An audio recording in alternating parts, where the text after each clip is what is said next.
My goodness. Didn't think it was going to be this much trouble to start streaming again. Let's see.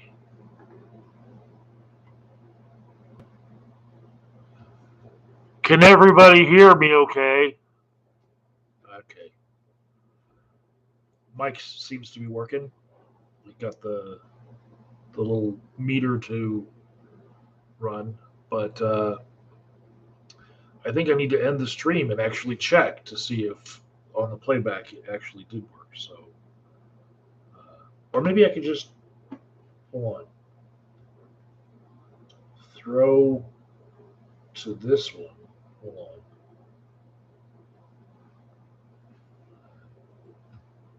So I got multiple screens in this room. Just open up my own page and see if I can get some feedback. That'll give me the sound levels because none of y'all are chatting so far. Let's see.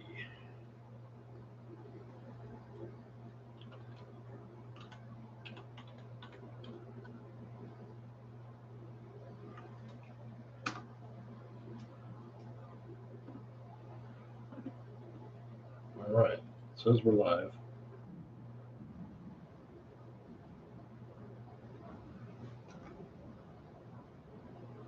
Okay, I can see the delay,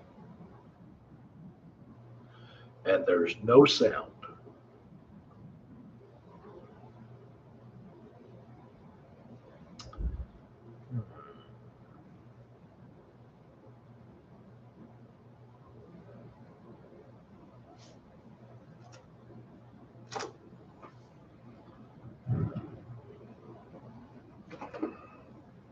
Do, do, do, do, do, do, do, do, do,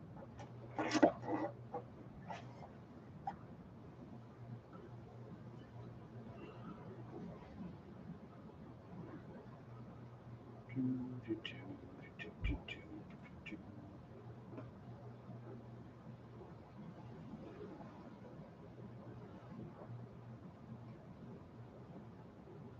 Uh-oh. That's another thing I didn't check. Where's the sound of my end getting sent to? Interesting.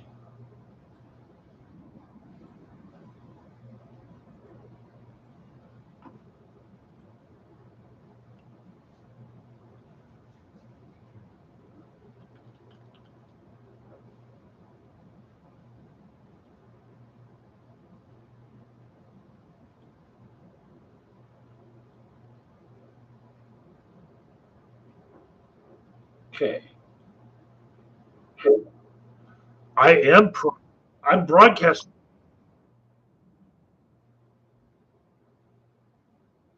Shit. Okay, it's a little quiet.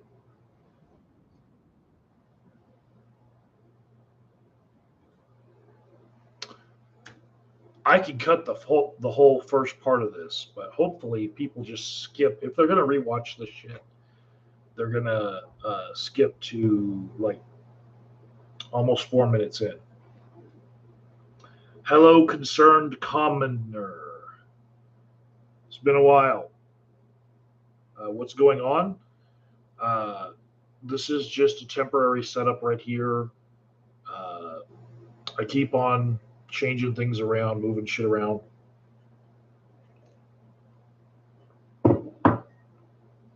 And the computer that I used to stream with had a failure to where the solid state drive that had a lot of stuff on it took a shit.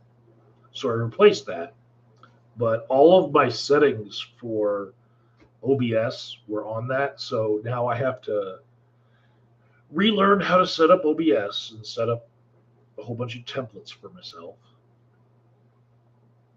Uh, but let's see, 5 minutes in almost, we're going to start this live stream. I've got all of what 2 people watching now, and I'm one of them.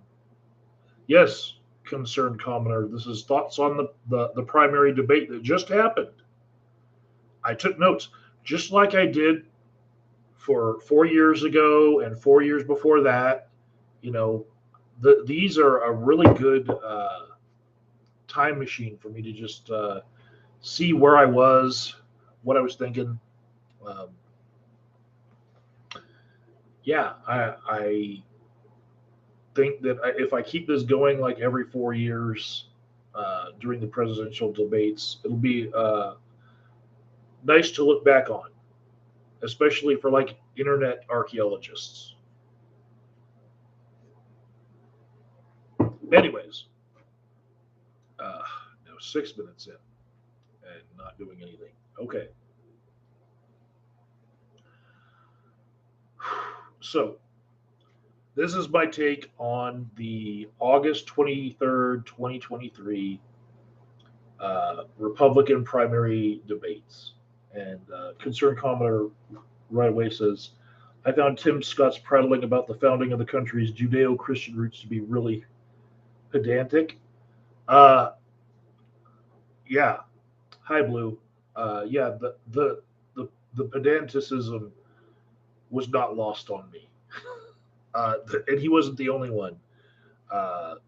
Hearing shit from Mike Pence about how he was really conservative and Jesus, Jesus, Jesus. That also was like a dog whistle to the evangelical right.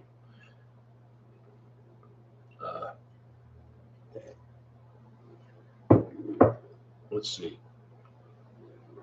So the first thing I want to say about this is that it was broadcasted a few places. Right, the first was Fox News. If you had cable, uh, I don't have cable, and I especially won't pay for cable, especially just to get Fox News. I don't pay for any packages like that. So then my next option was FoxNews.com, and for a place that wants to be seen as fair and balanced, it's pretty obvious that like they have the monopoly on the Republican Party putting out the stream for the debate. But they had problems with the FoxNews.com website. First, it required that I put in an email and then verify the email. So I know I'm going to get some, you know, some emails from them later. Like, and it's just horrible that you have to do that just to be able to watch something that is of concern to like the entire country.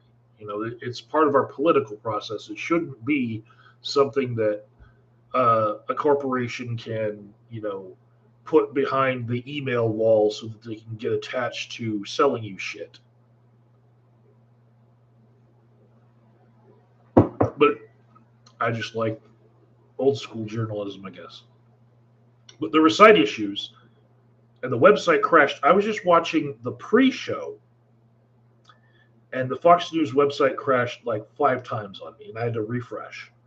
And I got sick of it, so I knew that they had a partner in Rumble. And the Fox News broadcast was rebroadcast onto the GOP channel on Rumble. And so, in seeing this, I decided to text Red Pill Rhino, who is a real life friend of mine, but politically we are very, very different. Very, and of late he's gone even further away from where I am politically. But I sent a message to Red Pill Rhino about, you know, you like to say that you're an independent thinker, and you know, libertarians like to make a distinction between themselves and Republicans and whatnot, and you know, patriots and all that. When I see Rumble, the place where they all went to, the alt right pipeline that is, you know, the detour onto Rumble Lane. When I see that cozying up to the GOP, I just like to rub it in his face is like, you guys are not as far away from just being Republicans as you think you are. You're not like an independent thinker for taking up conservative values in this day and age.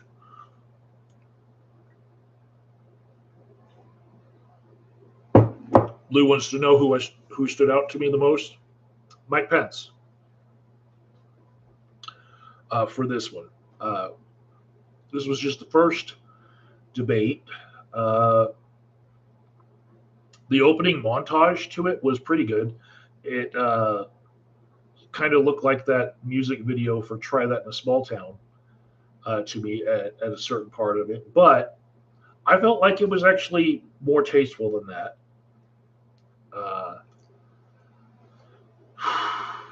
The first thing that they opened with as a topic after they did all the introductions was the economy segment. And they played a clip of a different music video, Rich Men North of Richmond, that went viral, which, for all its virality, just let me talk about that song for a second. It could have made points that weren't punching down instead and called things out, but it kind of missed the mark for me anyway.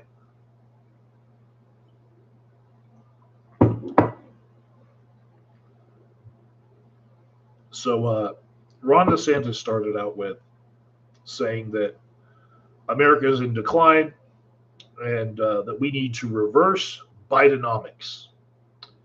And Bidenomics was a term that got thrown around a couple times. It's poorly defined, and they like it that way, both sides. But hear me out. Bidenomics is like Republican light economics. Like he's not a far lefty, right? He's one of those people who likes to reach across the aisle and work with the others, and like he's a centrist.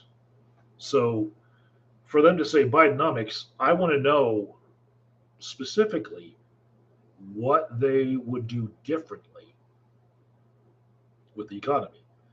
But when Ron DeSantis was talking, like right out the gate, he was the first one, and he had the momentum of being the first one, and he had good energy, I felt, because I've seen other interviews with him, both like on a podium and behind the scenes, where he seemed rather effeminate for a Republican candidate. Now, I have no problem with an effeminate person winning office, right?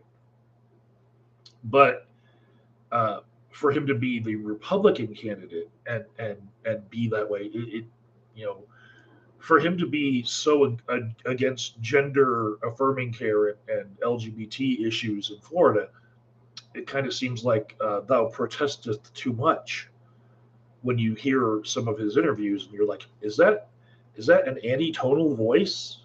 What's going on with this guy? Is he like so anti-gay in public because he's like getting flogged by like a whole bunch of gay prostitutes on meth behind the scenes? I don't know. Would be par for the course for the Republican Party, though.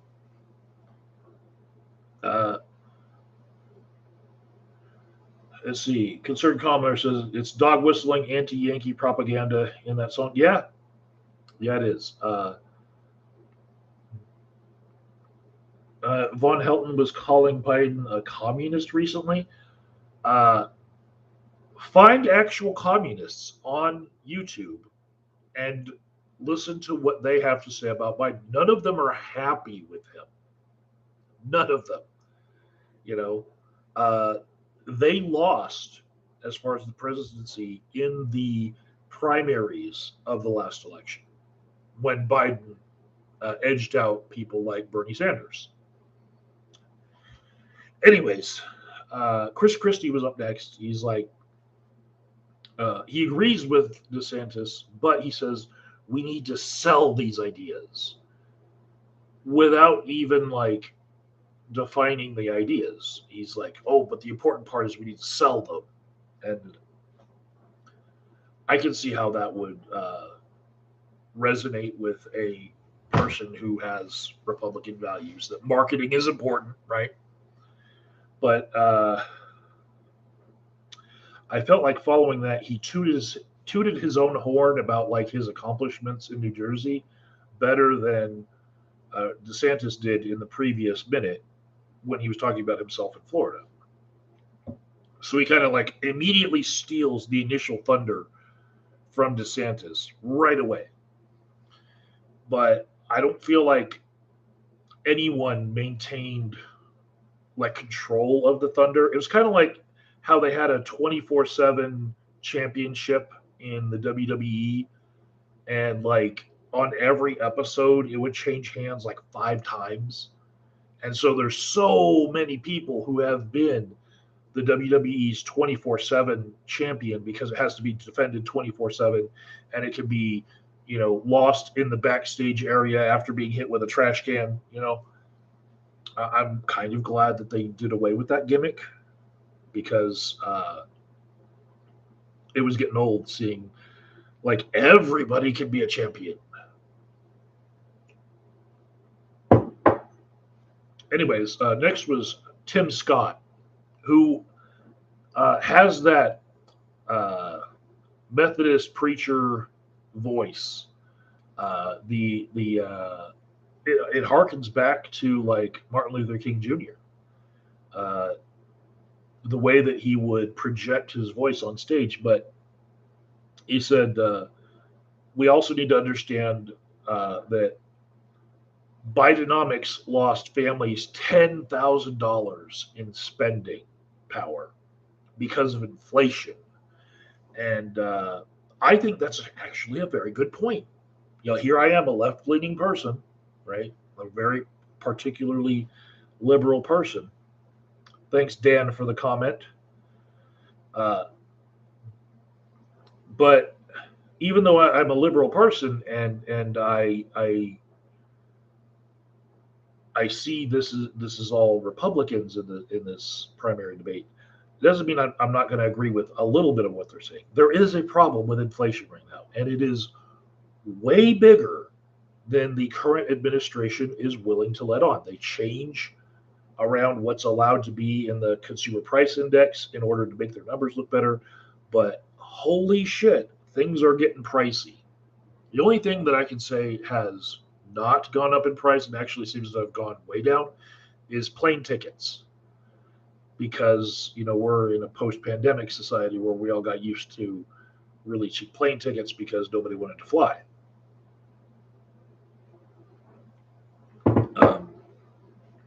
I think they're trying to get us back into the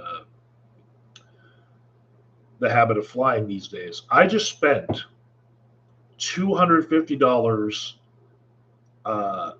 in gas round trip, and another 200 on a hotel room up to my destination. Like halfway, I stopped in Omaha, and then on the way back, I stopped again in Omaha. Spent another $200. So that was like all that money, like $650 to travel by my truck, right? When I could have spent round trip $139 for Frontier, which I really hate flying because they suck. It's no frills like to the max, but like it would have been $250 round trip for United, and I'll fly that.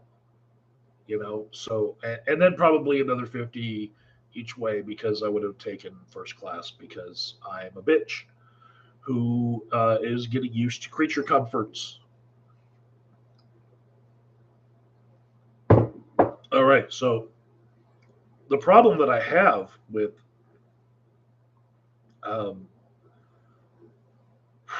what Tim Scott said is that he points to it being Bidenomics that created this inflation. However, there were 3 stimulus packages, and 2 of them had Trump's signature on them.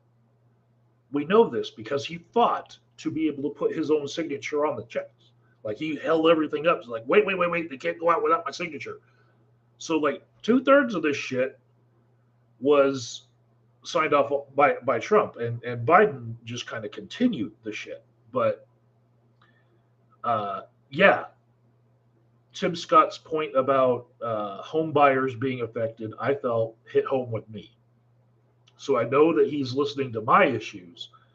I give Tim Scott some points there, even though I don't know that he would have done anything different in the same circumstance. It's kind of like how both Republicans and Democrats voted for the Patriot Act, and then half of them wanted to disown it a decade later.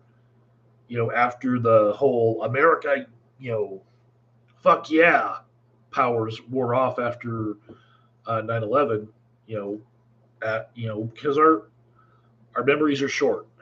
But after all that patriotism died down, we were all of a sudden like, oh shit, what did we do?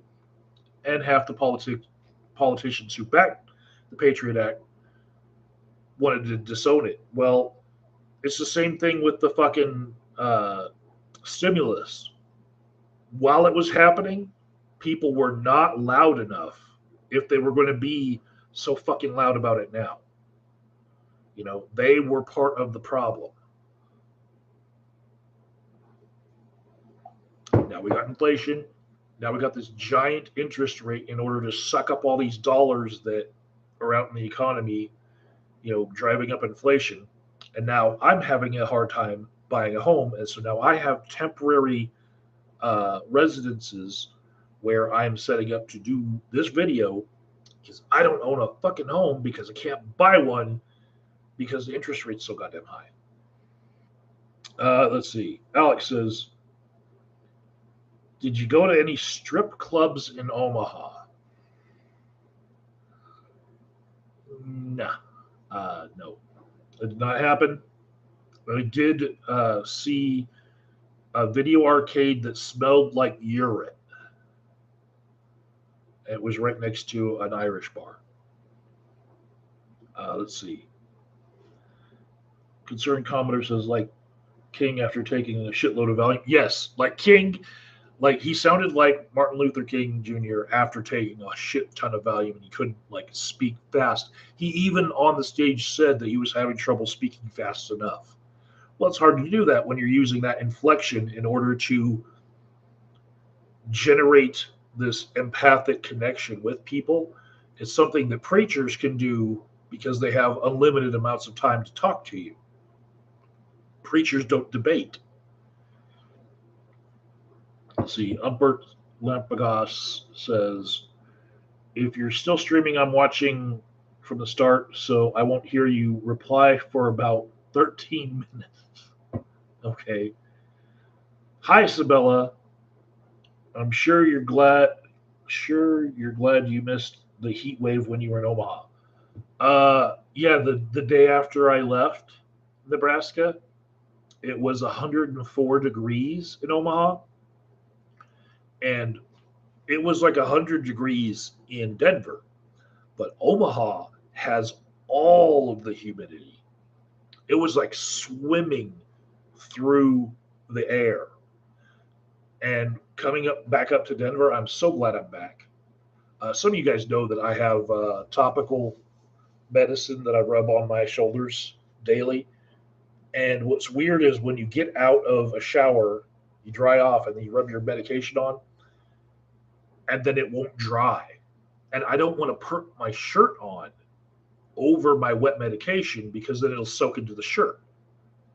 So, yeah, that's what happens in Omaha. I'm just like walking around, half naked for 30 minutes, getting ready, like just waiting for the medication to dry on my fucking shoulders.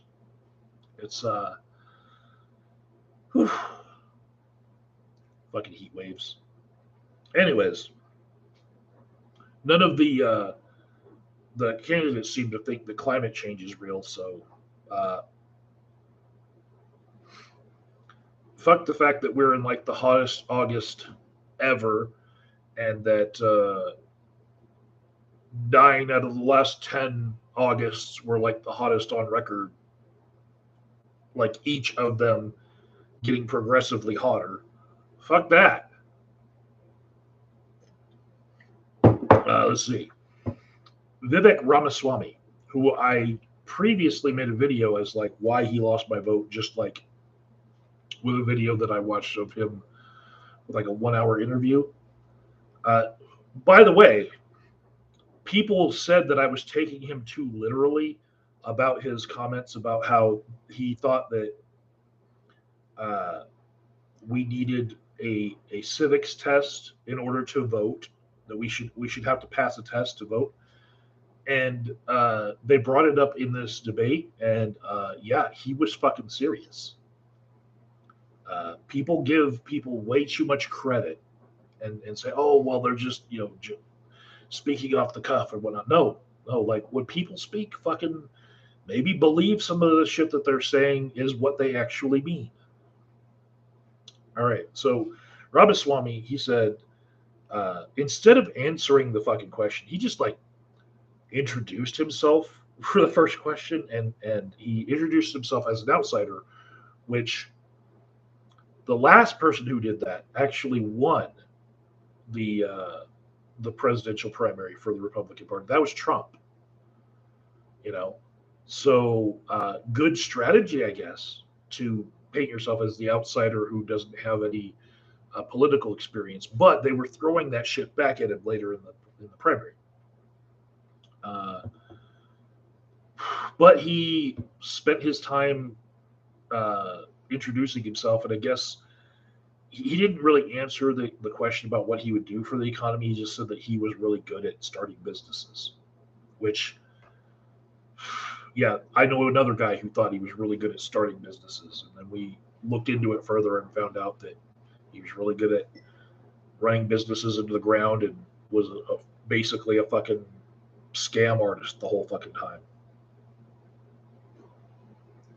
But I'll say Ramaswamy had a good amount of energy. He brought the energy.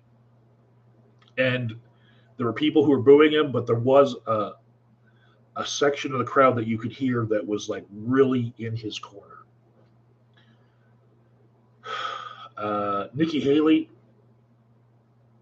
she said that Republicans did this too with stimulus. So just my point of how like the Republicans were also at fault. She brought this up and she got cheers, right? And I was happy to hear somebody say it, you know. But she also pointed out that Republicans had like 3 times as many earmarks in spending bills as Democrats did, which is embarrassing for them to be like the party of fiscal responsibility and have that kind of number just thrown right out in their primary debate. Like, wow. It was bad. And then she said that Trump added 8 trillion to the debt, which was her throwing out Trump's name and distancing herself from him, right? And in that moment, I feel like she at least defined herself as being not Trump, an alternative to Trump. Let's see. Alex Castle wants to know how much does the sun and space weather affect Earth weather? Uh, I'm sure it does to a degree, and I'm sure that natural geological uh, phenomenon on Earth also affects our weather. You know, but the data that we have collected would suggest that man-made global warming is a real fucking thing, and uh, a lot of Republicans are not wanting to hear that. In fact, uh, even on this debate stage, you could tell which ones were like iffy about even broaching the subject. Let's see. Concerned commenter said, after all, if God predestines events, he would not allow humans to put a figure on the scale of what he is planning for Armageddon. Okay. Uh, Glad I don't have to deal with that kind of predestination in my life, being not an adherent to that God's particular story. Let's see.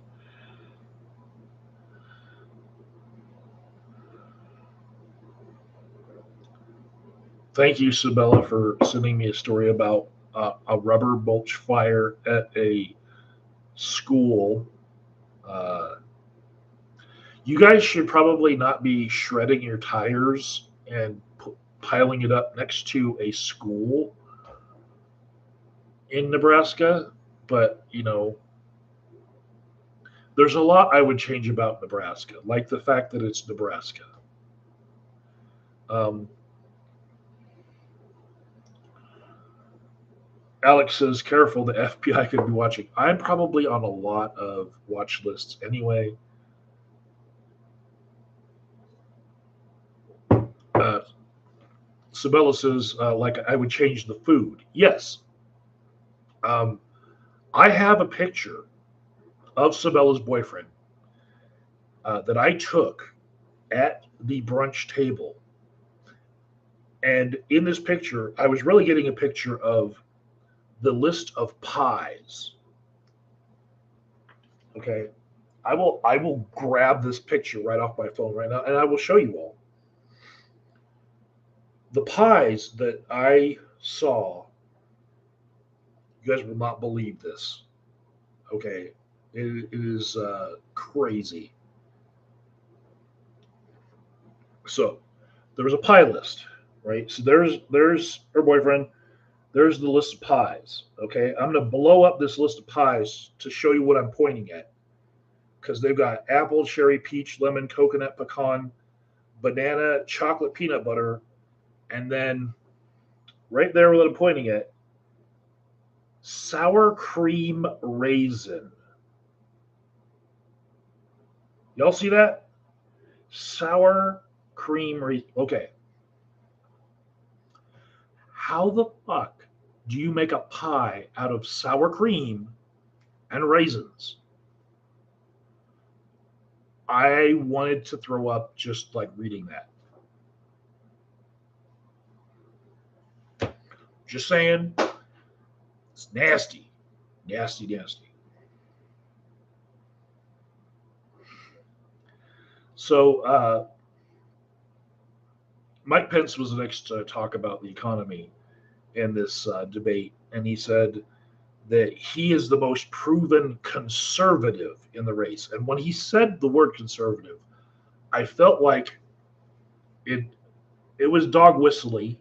There are certain buzzwords that Republicans listen for, but in this moment, I really felt like, yeah, if you're in the Republican Party to be a conservative, and you look at all the rest of them, like he is the most conservative, and you have to give him that. Like, I really don't stand for what he stands for. I really wouldn't want him as president, but I give him credit for being principled. And if that's the kind of voter that you are, then you might have gone with Mike Pence in this moment. Uh, Vivek Ramaswamy used his response well uh, with talking about policy because Pence brought up his name, so like uh, Vivek got to respond. Then when Pence responded back to Vivek, he's like, "I'll go slower this time," and then he said, "We don't need a rookie," and like that was like fighting words. I was like, "Yes, finally, this thing is getting set off. Like, yes, this is what we need. Fight, fight, fight." And that I guess like being a left leaning person, that's what I'm watching for. Is like all of their slings and arrows at each other. Like that's what's gonna do it for me.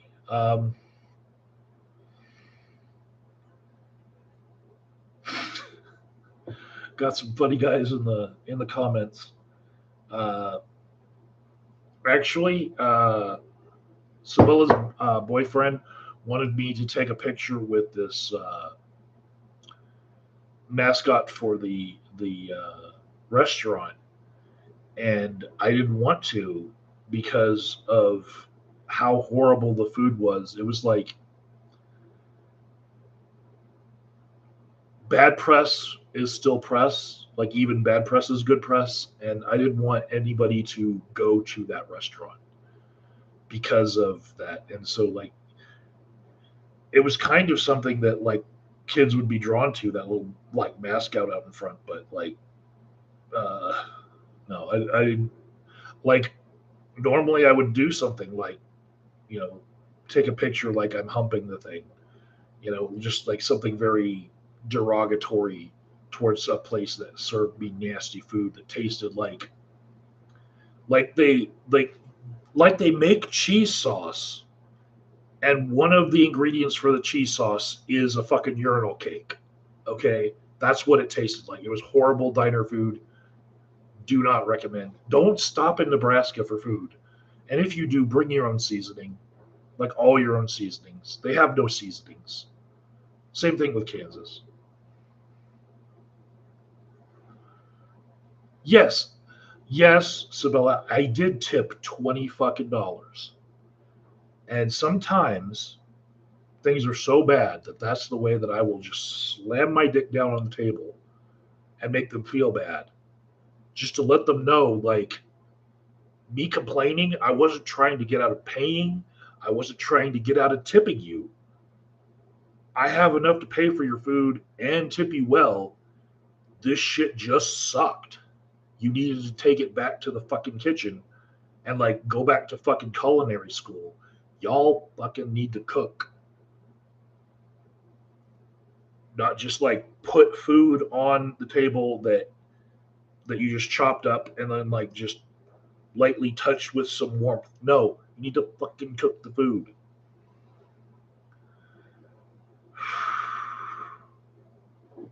Yeah, Sabella, trying to make them feel bad about themselves.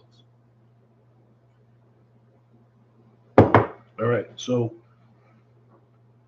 Concert Commenter says he's trying to pull the whole Reagan to Mondale confidence trick, you know, the whole I will not make fun of my opponent's youth or inexperience.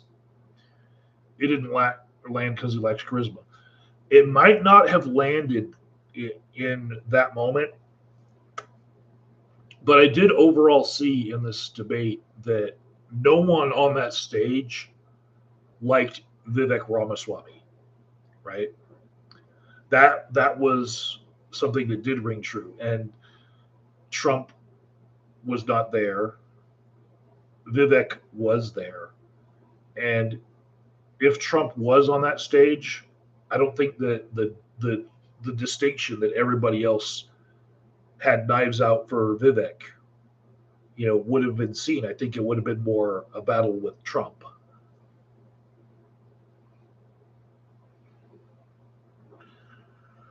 Uh, so DeSantis was the next person who got up on the stage, and when he was talking about the economy, he specifically said that lockdowns were wrong, and I would have fired Fauci. And in this entire debate, 2 fucking hours, right? Not one mention of COVID-19, coronavirus, anything like those words were not mentioned. And when I stop on words and I tell you guys that these are like buzzwords, the way that DeSantis got around talking about the actual virus instead of, you know, naming the virus, he said lockdowns and he talked about firing Fauci. And that was more the response to the virus. But here's the thing, what they know about their base is that a lot of Republicans don't even believe that COVID 19 is a real virus, even though a million fucking people died in America. Just like my stepmother earlier this month, right? She had health problems that, you know, led up to that, but like the final cherry on top was her getting COVID 2 days before she fucking died. And it killed her. It finished the job. So, like, with there being so many millions of people who are skeptical of just the mere existence of the virus itself. They know that they have to talk around even bringing it up, because if they mention that the virus is real, they will lose a significant portion of their base. So go ahead and rewatch the whole show, the whole fucking 2 hour shebang. You will not see coronavirus or COVID 19 brought up outside of lockdowns are bad, uh, not having in person school was bad for kids, and, you know, I would have fired Fauci. Like, they won't talk about it directly. And it's like Mufasa. Ooh, say it again. Mufasa. Ooh, say it again. It's like it is the word that they can't say. He who shall not be named is COVID 19 to them. Uh,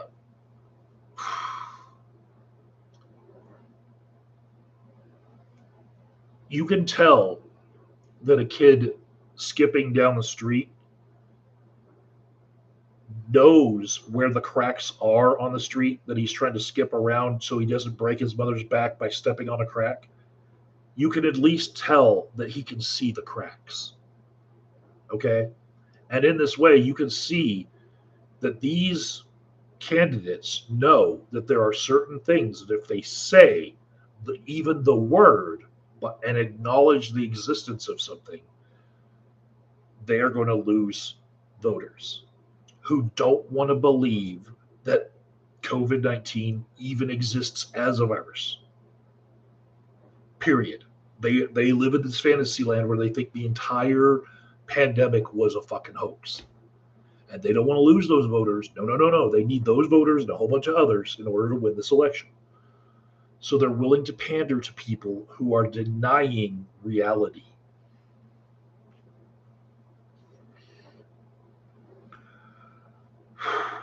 Anyways, dropping a lot of nuggets of truth in this live show that only 10 people are watching live. But hopefully, somebody will watch my show while they're playing their video games later on tomorrow. And they'll see, oh, shit, he made like a fucking hours and hours long show, and it'll at least be entertaining for them. I'm not taking on anybody else in this stream, not because I didn't want to, but just because I didn't have my OBS set up. I just want to get this out there same day, because the next thing I'm going to tackle is the Trump show that he did on X. I'm going to go watch that and make a video tomorrow about that. He went on with Tucker Carlson around the same time with a pre-taped thing, same time as the Republican debates. So like head to head, I really wonder which one did better for ratings. Which one had more views. Hey, a little bit of the universe. I'm making an entire stream just with me, just with my voice, and I'm already 43 minutes into this thing, and I haven't lost my voice yet. We'll see how far I can make it, because I've got a lot to talk about.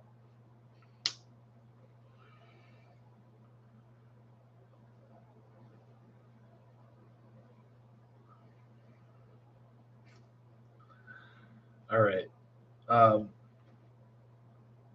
Next thing that Vivek Ramaswamy said in this, it was in the economy segment, right?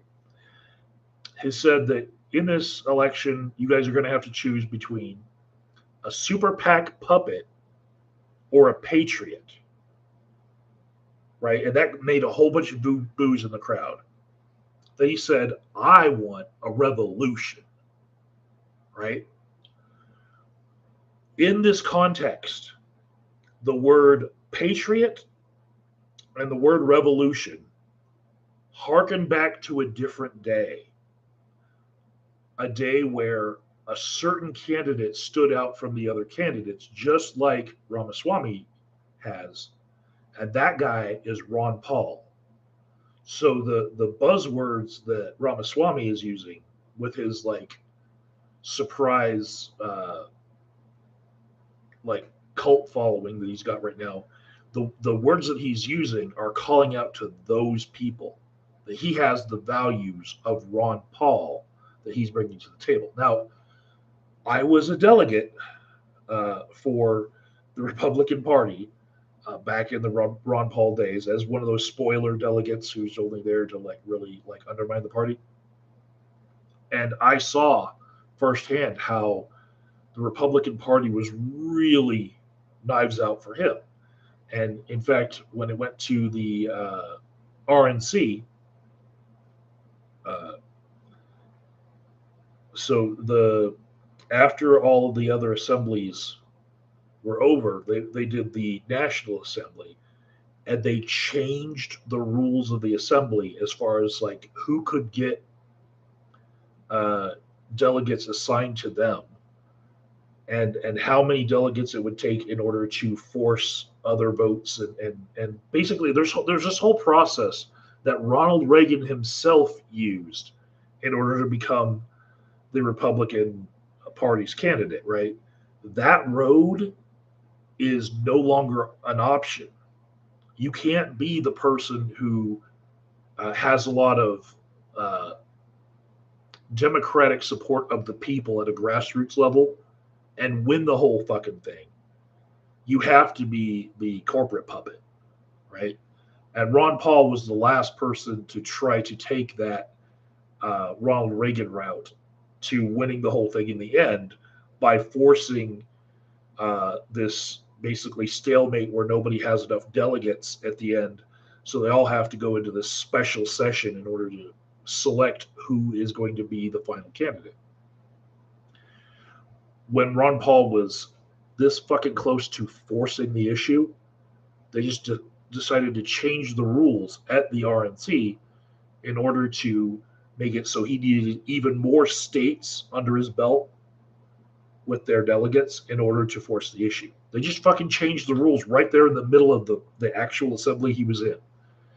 And he got fucking screwed, right? And so there's this pocket of libertarians that are in the Republican Party that really feel screwed by the Republican Party, who they're going to hear what Vivek Ramaswamy is saying about patriot and revolution.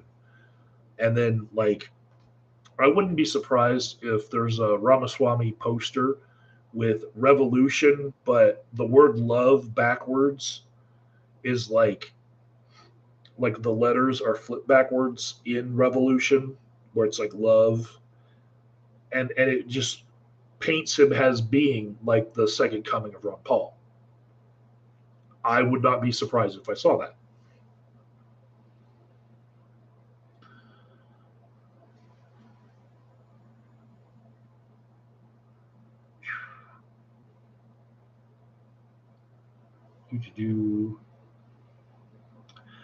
I think there's some people fighting in the comment section about each other, not about me.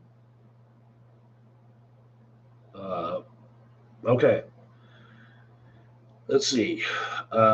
Next thing I saw in this was Doug Burgum, which I didn't even know who the fuck he was before this, but apparently he's from North Dakota. He's a governor. He said, what we're missing is that Biden's green programs are actually feeding the Chinese economy. And they talked about his broken leg. Um, he didn't really stand out to me at all in this whole thing, but whatever. Then there was Asa Hutchinson, who said, we need somebody who can constrain government the way that he did in Arkansas. And I don't know what he fucking did in Arkansas, but it's speaking to a classically Republican value that we need smaller government. I got that part. So, like, I got that part of the buzz words that he was saying, but I have no fucking clue what he did for Arkansas. So, a bit of the universe conservative section.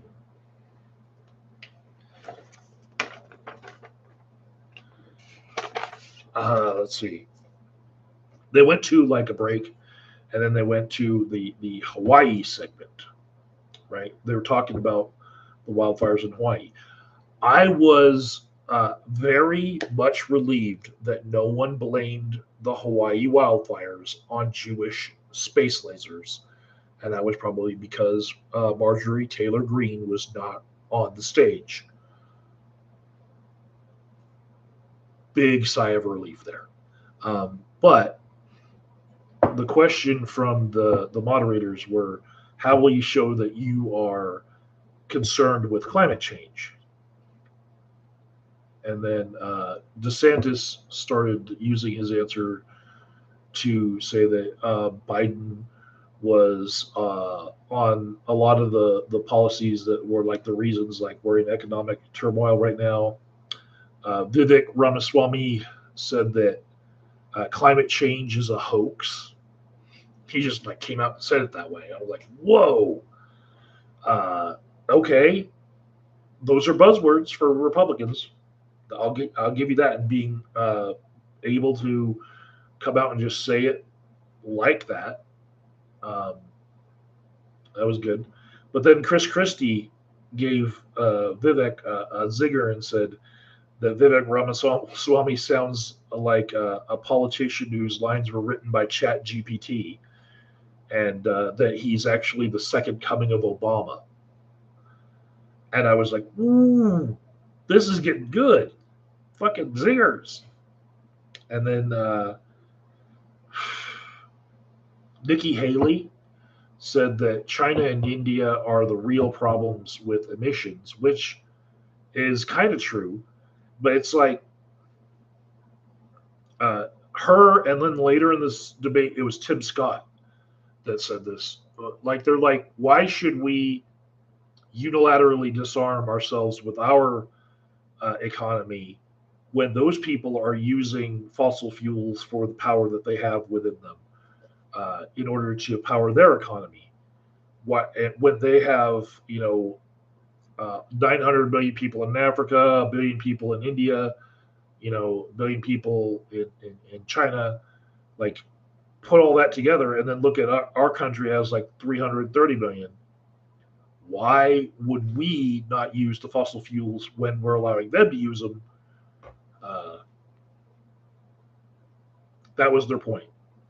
And I can see that as far as a us versus them mentality thing, which is a very Republican thing to other people, and not see things as like we can do better ourselves. And even, not using fossil fuels, we might actually find ways with innovation to not have to lose anything. We just have to change a few of our processes, and we can actually still keep up with, people using crude technology. And crude, I don't mean that as a pun there, but yeah, technology that's powered by fossil fuels. So Nikki Haley said that electric vehicles with batteries are just helping the Chinese economy because most of the batteries are made in China.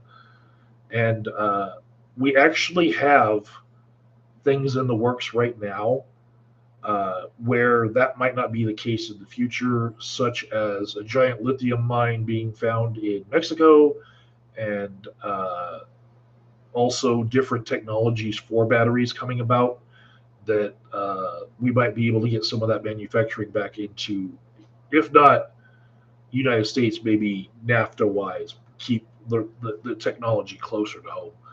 But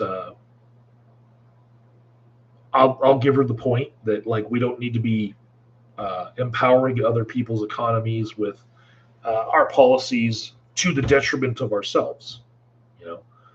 I'm not averse to other people's economies doing well, and even if they're serving us doing well.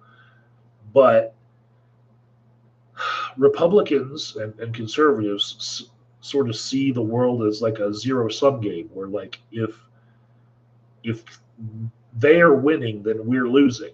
But it's actually possible for us to have our economy prosper and their economy prosper at the same time. You know, it's not a zero sum game, but that's the way that they think. So, uh,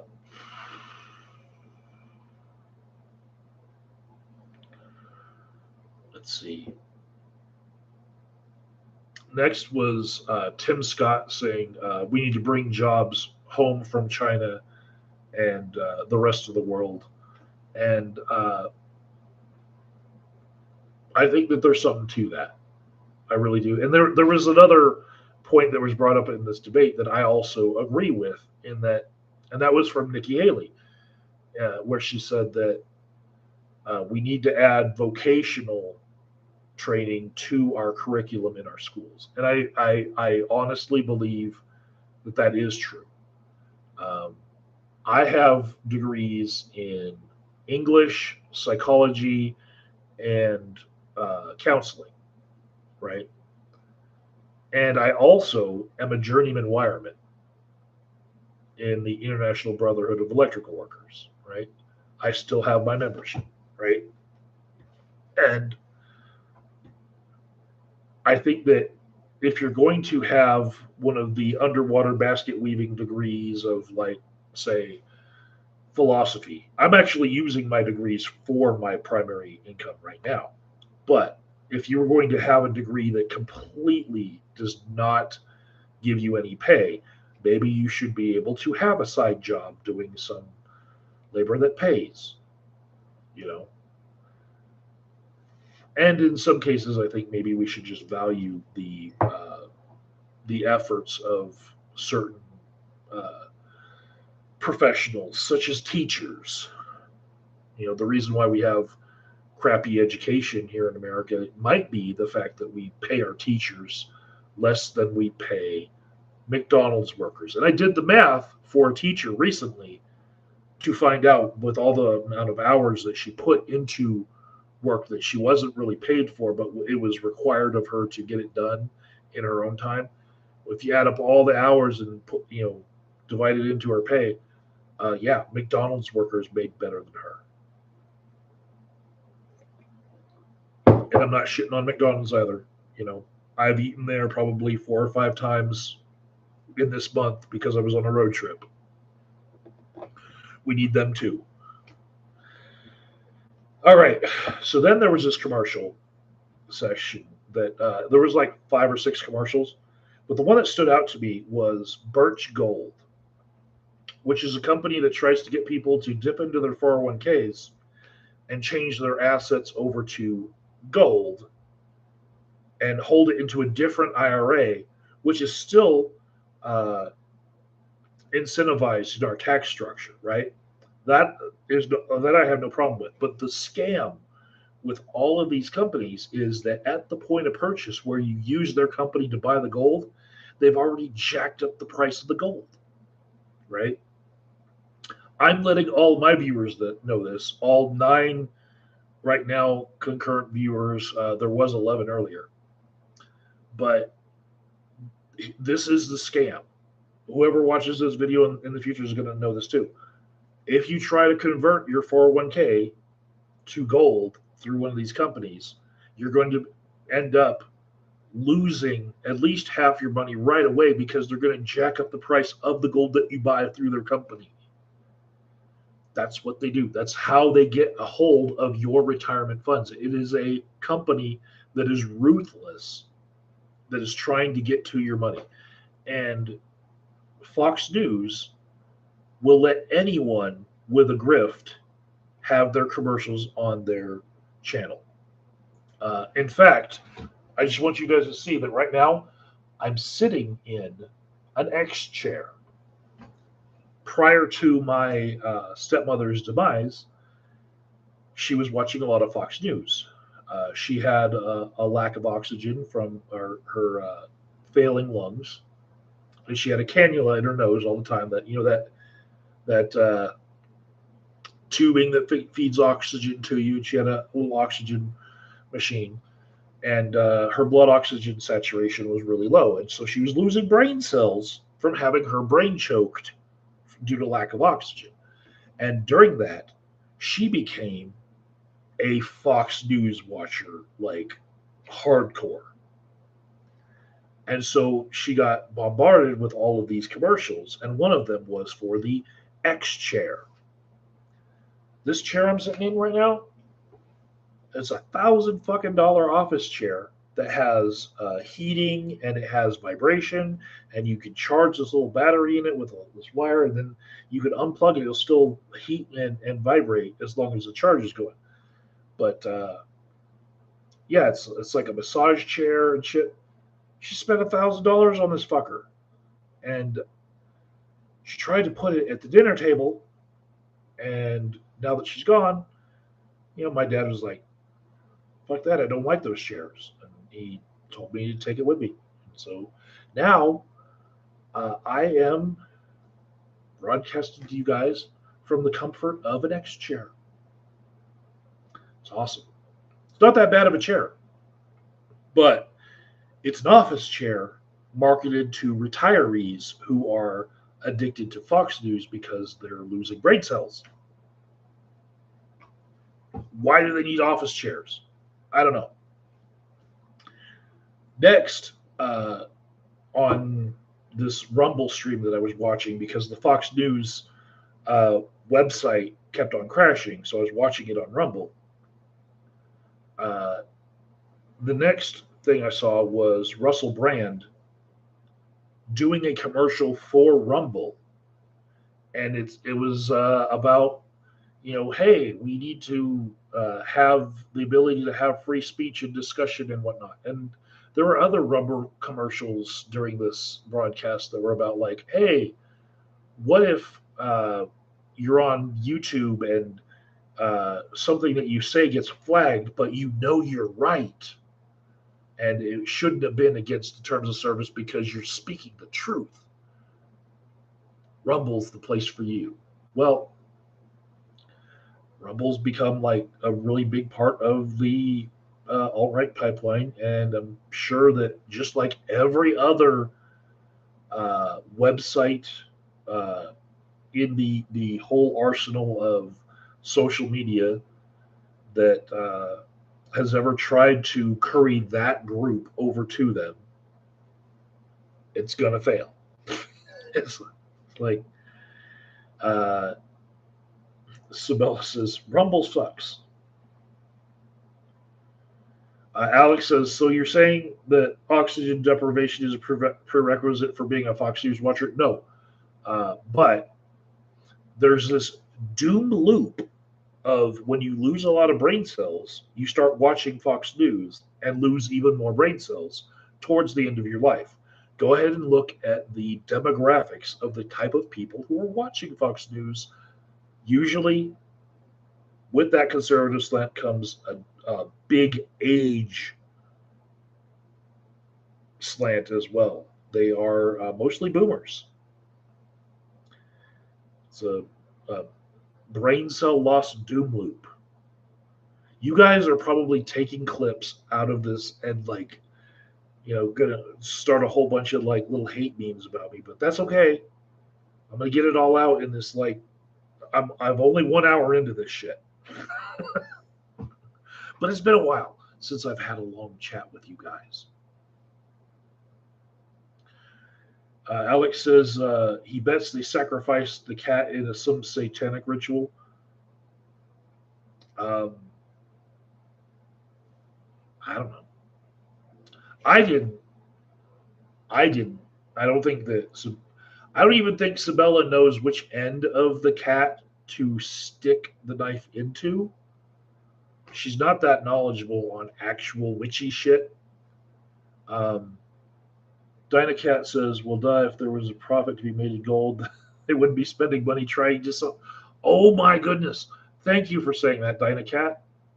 It's just like when people are coming to town with an exclusive event where they're going to teach you how to buy tax lien properties, right?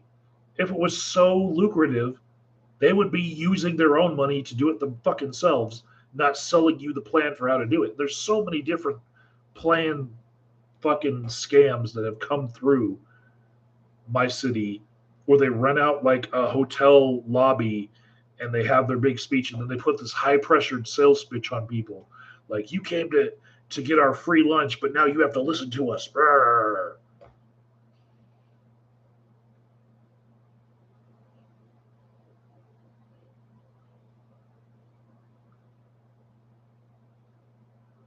A bit of the universe says Dynacat loves him. Okay.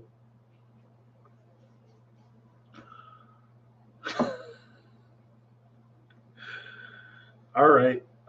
So I'm just going to say that Rumble is now the playground of the alt right.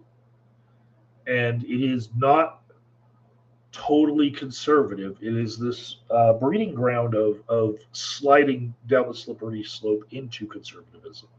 This is what my friend Red Pill Rhino has been doing for the past 2 years. And that's why at the beginning of me going onto Rumble to watch this stream, I had to leave him a message and let him know, like, dude, you think you're different than Fox News and the Republican Party and conservatives. You think that you're an independent thinker. Look at every fucking political stance that you have now after you've been watching the Grunt Live show or Pop or whoever else that he's watching in the Red Pill Big Tau army. You know, Grunt Speak Live he was watching a lot of, and he says that they saved his life. And I'm glad that Red Pill Rhino is alive, but now he is living in a way where it's like the ya brotherhood of the traveling pants that aren't going to get laid. That's what his live stream is like. Like there's 10 people in Red Pill Rhino's live stream that I used to be one of the guests until Pride Month happened and they started being anti-gay, and I just can't be seen doing that. Uh, so there's like 10 people in there, all never going to get laid as long as they are converging on subjects the way that they do, talking in this group of 10 people. It's like, oh my god, this group, even though you guys are hating on women for not fucking you enough, this group is what's keeping you from getting fucked. What the fuck? You know, it's a doom loop on YouTube. Doom loop is my new buzzword. Next on the debate was the abortion segment. And so Nikki Haley was the first person that they talked to, of course, because she was the one with the vagina.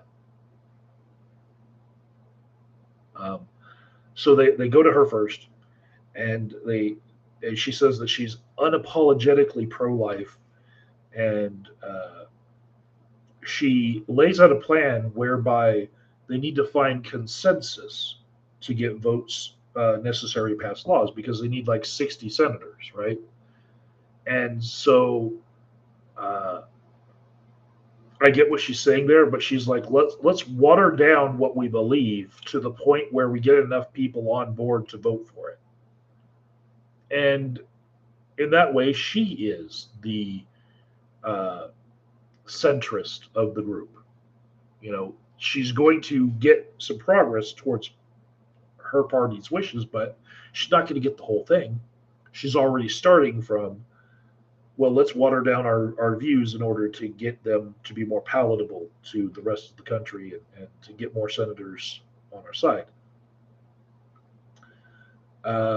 DeSantis was next, and he said, I signed the heartbeat bill in my state, where I guess if there's a heartbeat to a fetus in a womb, before an abortion can happen, the girl is forced to listen to the heartbeat.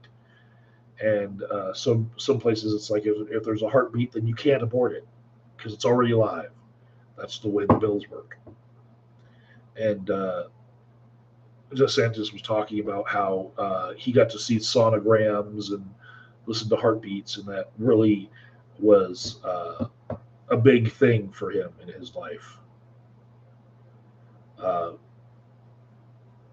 he also was talking about how Democrats were wrong for allowing late term abortions, which he characterized with the buzzword of abortion till birth. That's the phrase that he was using. He's not talking about uh, late term abortion anywhere in his answers. He uses the term abortion till birth, right?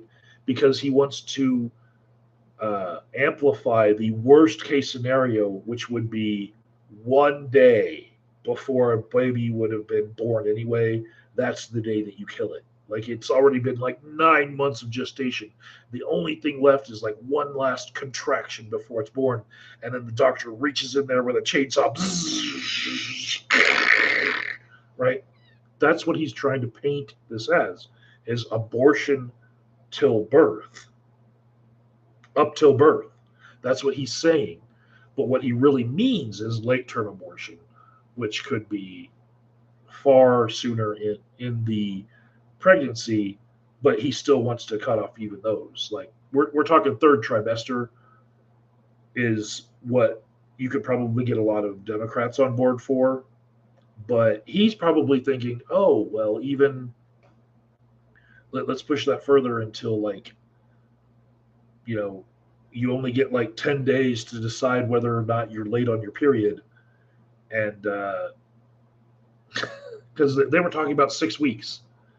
In 6 weeks, you would have only been late for your period by 2 weeks, maybe, you know, and then by the time you get a pregnancy test, you might also already be beyond where you would be legally allowed to get abortion in that sort of legal scenario. So that's what they're trying to do is just basically make it so that there's so much red tape to go through and everything that abortion is de facto illegal.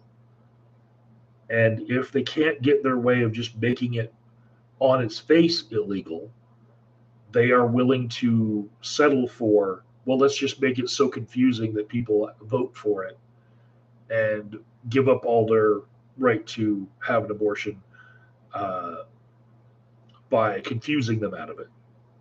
And, ends justifies the means, right? Because we're talking about saving lives. Uh,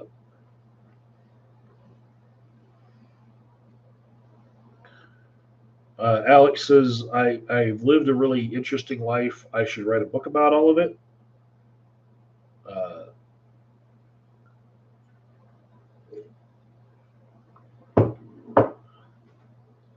or wait,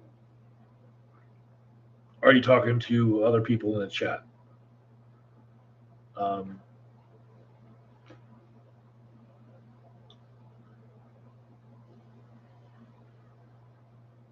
okay. Who's Bruce in here? I don't know. Let's see. Oh, that's Bruce. Hi, Bruce. All right. So let's see. Next, talking about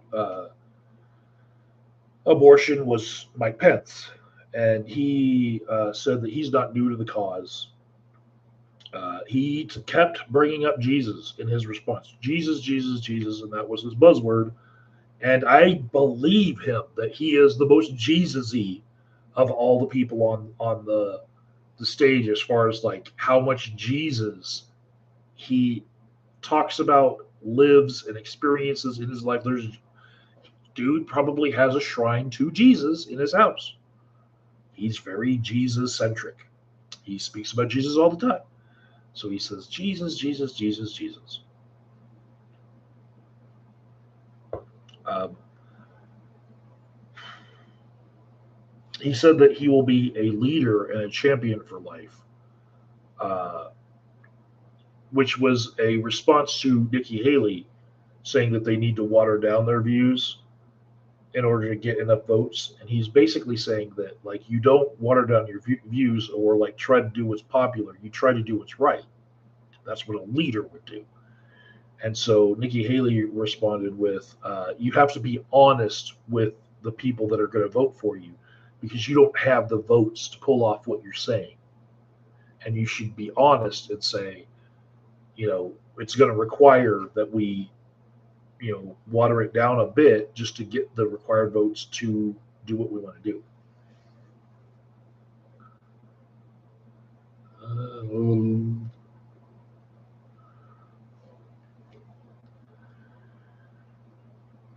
so the next one was Burgum, the guy from North Dakota, who is really hard for me to differentiate from Hutchison because they're both kind of like nobodies in my mind because I don't really pay attention to conservative politics all that much. Maybe I should have in the lead up to this, but Burgum said that we should return the issue to the states, and then Asa Hutchinson right after him was like, "It's fine to address this issue on a national level because the Supreme Court said so." Uh, so that was like part of their debate was like, should this be a states' right issue, or should we attack this with a national like abortion ban? What do you want to do? Uh, so then Tim Scott starts talking about the issue, and he says we can't let the states of California and Illinois and New York and Minnesota have abortions on demand. We need to fight for life. And abortions on demand is another conservative buzz phrase. And so he was reaching for that group of conservatives who've heard that term a lot from Fox News, trying to claim all those supporters. And then Nikki Haley uh, injected into the last part of that segment right before the commercials. She said, whoever is the eventual nominee needs to press the president, like President Biden and Vice President Kamala Harris, on what week should abortions be allowed to happen, like week 37, 38, 39, 40, 41, 42.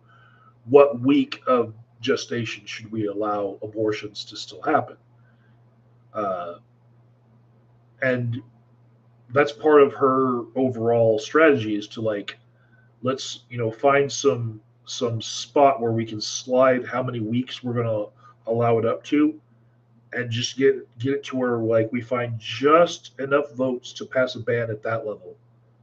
If we can get any type of ban, Nikki Haley would want that, as opposed to no progress whatsoever, because you want an absolute ban and people are not willing to vote for that.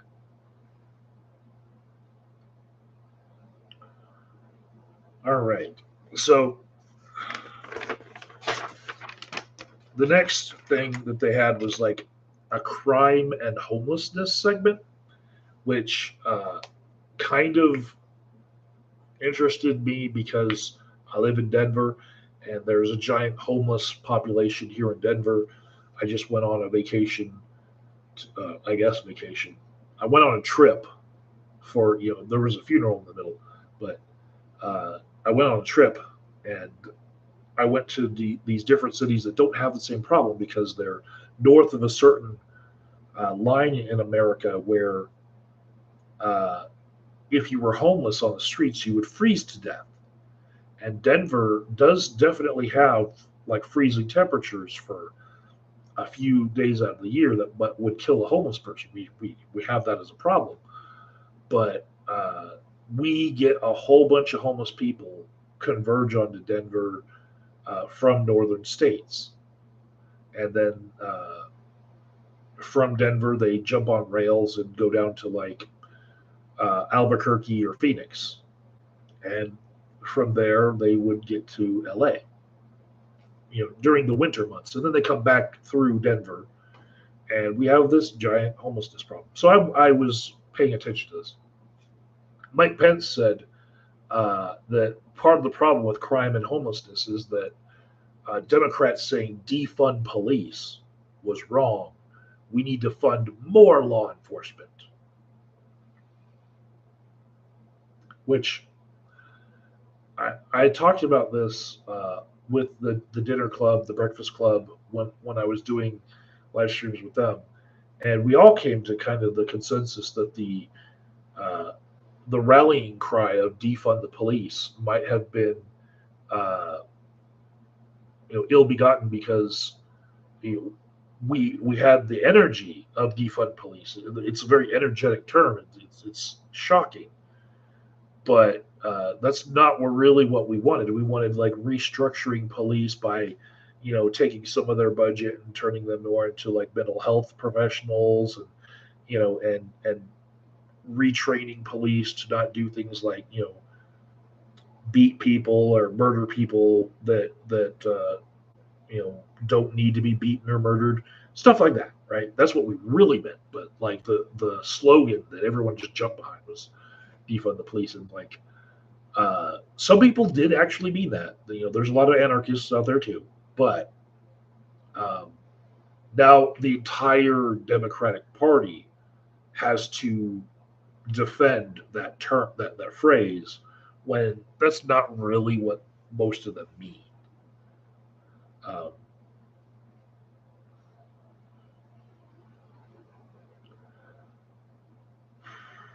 let's see. Um,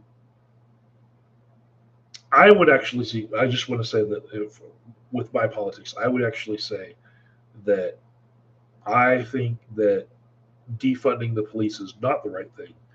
The reason why we have the problems we do is because we did not fund the police enough, and so our police force has fallen into such disrepair that that's why we're having the problems that we have, like all of the extra deaths and all the and we have overworked police offices that these departments are doing the jobs that so many other uh, social services should be doing. Like, who's talking people off of a ledge when they're wanting to jump off a building? Fucking cops. There's no fucking budget for there to be like a social worker in that. Who's cleaning up homelessness on the streets? We're using cops with sweeps instead of using social workers for that. You know, there's all sorts of things that we use cops for nowadays instead of the appropriate services. So, like, defunding all of these programs is not the fucking right approach. The reason why we're getting such crappy service is because we didn't put enough money into all of these services. That's just my opinion. Okay, going into this, not that I like cops or that I like my interactions with cops. I'm not saying that. I'm just saying, similarly with education, some of their solutions here are will be to defund uh, public teaching services and like defund police, any place where teachers have unionized, and we need to like destroy that whole school district to get rid of the unions and stuff. I'm like, no, pay teachers more, and people who are better at teaching will go to those jobs. I have degrees where I could be a teacher right now, and you know what the fuck I'm not doing? I am not teaching because I would have to take a cut and pay such that I would not be able to live my life. I'm not independently wealthy. I actually do have to work, so I'm not a teacher, right? If you want somebody who's good at teaching, such that they themselves know the price of living, then you should pay teachers more. Same concept. I apply it to cops. This is my opinion. Cops are already underfunded. If you defund them more, we're just going to have worse problems.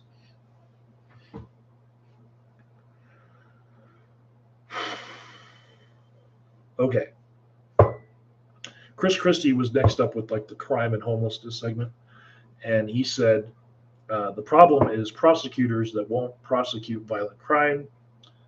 And he started talking about Hunter Biden having a gun case where he tried to get like a buy a gun when he's not allowed to, and he was supposed to get like a 10-year minimum sentence for that, and that he got like a sweetheart deal or something, and that shows criminals that they can get away with doing things like that, and that's the wrong message to send out. Now, first of all,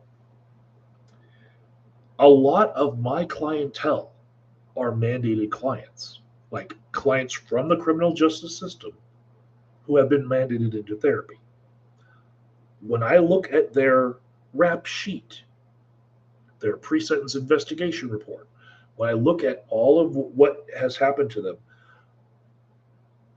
an alarmingly large amount of those clients have the charge of felon in possession of a firearm, right?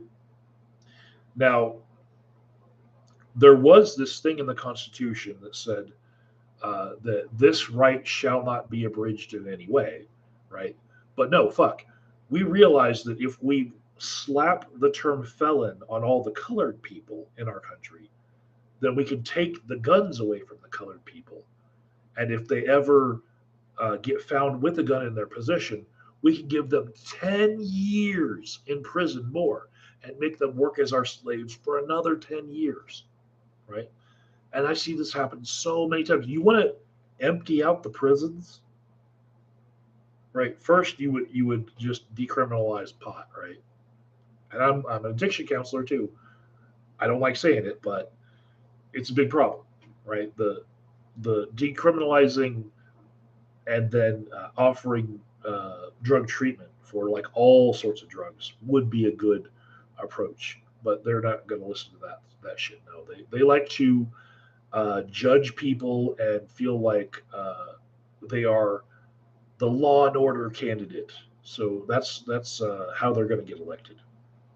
Uh, but yeah, the Hunter Biden thing, where he was guilty of the same thing that a lot of my clients have gotten 10 fucking years in prison for.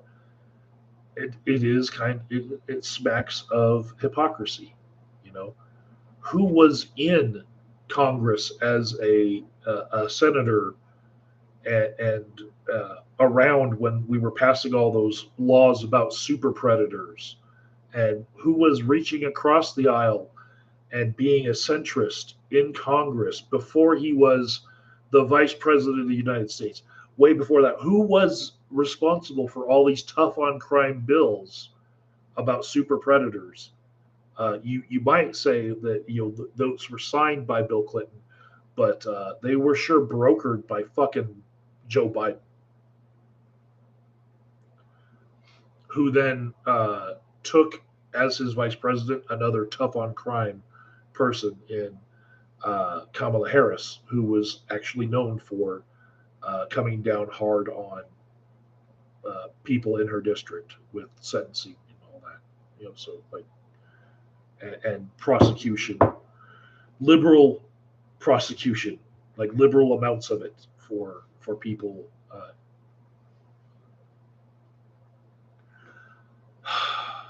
My friend Autumn just tried to call me on Facebook, but is not realizing that I am an hour and a half into streaming this.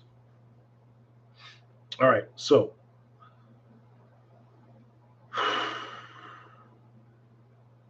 where were we? Chris Christie. He pointed out something that is true, that people in power can get sweet deals, and Hunter Biden has had many chances at sweet deals, and he's about to get another one, and that sucks. He should not be above the law, just like President Trump should not be above the law. But they get treated extra special nice by the criminal justice system. In fact, they kept saying, well, this shouldn't be about the January 6th event. Well, January 6th of 2020, it is now August 23rd of 2023. Motherfucker has been golfing on Mar-a-Lago this whole fucking time. 3 fucking years almost, right? It was January 6th, 2021 that happened. Sorry. So it's like we're 2.5 years into it, almost three, right? That he has not been held like other people would have been held if they did the same things that he did.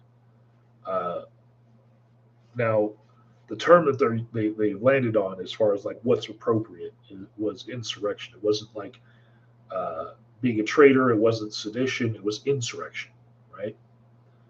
But I'll say that at the very least, anybody else who did something like that without having been the president and like a giant mob went and descended on another place and wreaked havoc on it, and it was a government building, that person would have been charged for at least inciting a riot. And they would have been arrested that day without bond, right? But Trump was the former president, and he was about to be the former president. He was still the president, but also he's rich. He was rich and powerful before that, and had gotten away with a whole bunch of stuff even before he was president. By being rich, we have hypocrisy and a two-tier justice system where you can buy your way out of a lot of predicaments. So yeah, Hunter Biden, another example of it. And here I am on the left saying that, right? You don't find people on the left worshiping their candidates or their president like people on the right are doing. Like, no, Hunter Biden, wrong, wrong, wrong, deserves to be punished, punished, punished. Yes, I will say it. And it doesn't even feel like a thing for me. I don't feel like I said anything that was hard to say. Like, yeah, he broke the law. He should be punished. And I'm just as pissed as the Republicans that he's not. Let's see. Lioness says that a felon can't even live with a person who owns a gun. This is true. If you want to be the place where a felon gets to live, if that person is still on paper like probation or parole, the PO will go inspect the residence, and if they find that there's firearms from the person living there, then they have to tell that person that they need to get rid of their firearms, or their friend or lover or whoever it is that the felon is related to them as. They can't move in. So there's like a pre-move-in inspection by the PO, and it's usually like drugs or like federally here in Colorado, drugs are still pot's still illegal federally, but legal statewide. But like if you're a federal client of the justice system, then you have problems with the person you're living with having pot open and available to you because your federal PO may, not be able to have any discretion about that, even though their personal politics might be that they don't fucking care. It's their job to care. So let's see.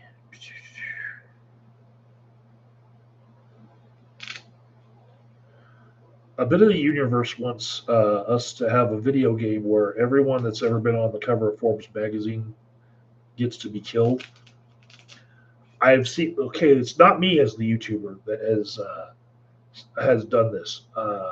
Cult of Dusty used to play a VR video game on his YouTube channel where he would pick up dildos in the video game and slap politicians in the face. Like they made like dummy politicians for you to be able to just pick up dildos off the table and just slap them in the face with the dildo and do whatever you wanted with the dildos. And so that's the closest that I've seen.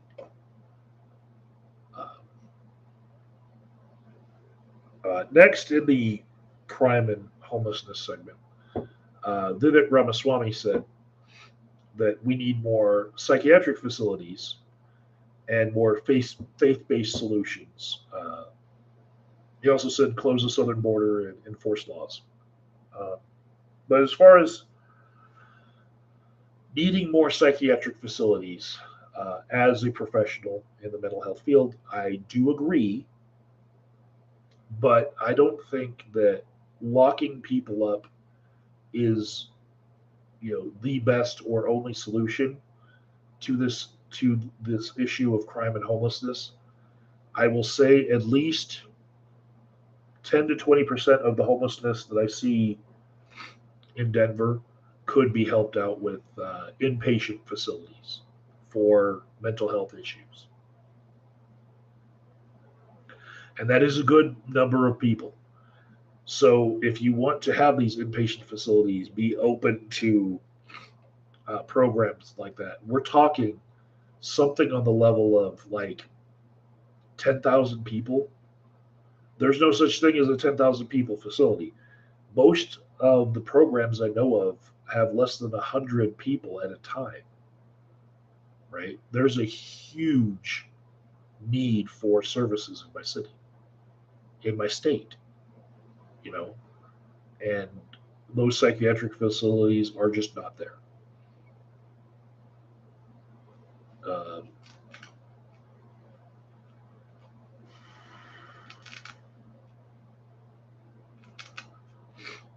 Uh, Billy Universe wants to know whether or not Cult of Dusty is uh, off the deep end still. You know what? I'm not going to begrudge anyone being any fan of anybody. I do things that piss people off too. You know, uh, it is what it is. And I'm now the kind of person who doesn't. I don't like to be a joiner when it comes to all the hate that a lot of people are getting for having different opinions. I'm not so much of a purist anymore as far as like what you're supposed to be watching if you're watching me. You know,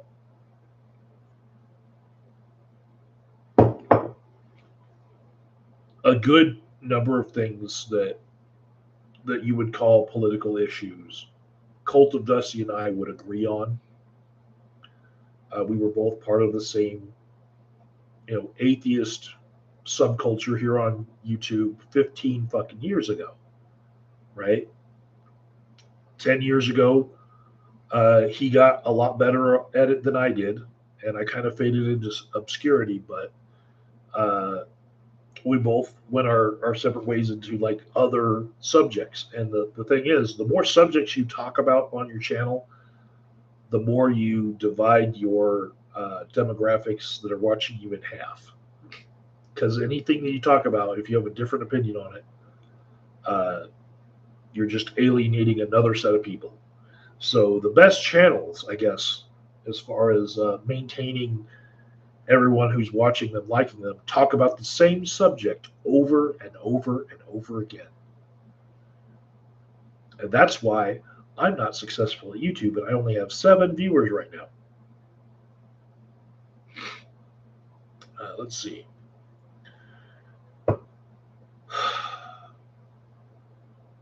I disagree with Vivek Ramaswamy about needing more faith based solutions, but if there were some of these psychiatric facilities that he's talking about, if a few of them were faith based, I would not be against that. In fact, I would not uh, think that it would be wrong because a lot of the people that would go to those institutions might be of that faith and it might align with their values more. And it might actually make the therapy work better. And even though I might disagree with the existence of magic in the world, you know, in any of its forms, and just like renaming blessings and curses as, you know, your beliefs when what you really mean is just magic in general.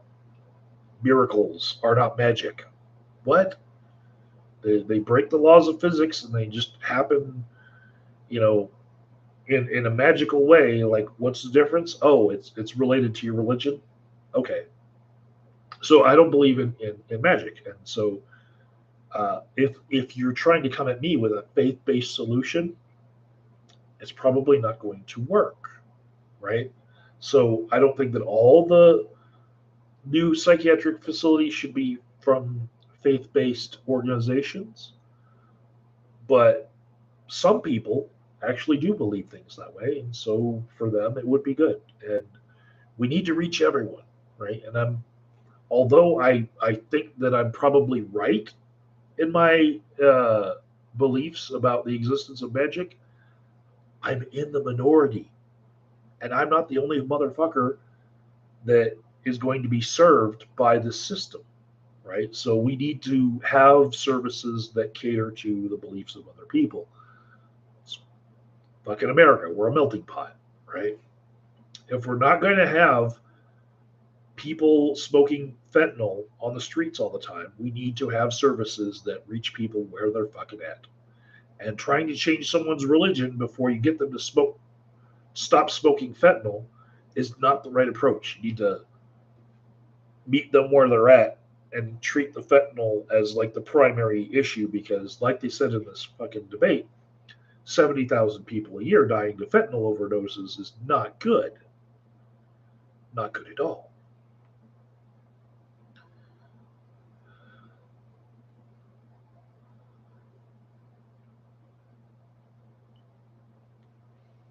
All right. So, uh, next thing that was said about crime and homelessness was by Mike Pence. And he made the point that Americans have faith and that they're one of the most religious countries in the world, and that what we actually need is a government that is as good as our people. And that was a direct response to Vivek Ramaswamy saying that we need more faith-based solutions. And Pence is like actually the Americans have these solutions and they have the faith.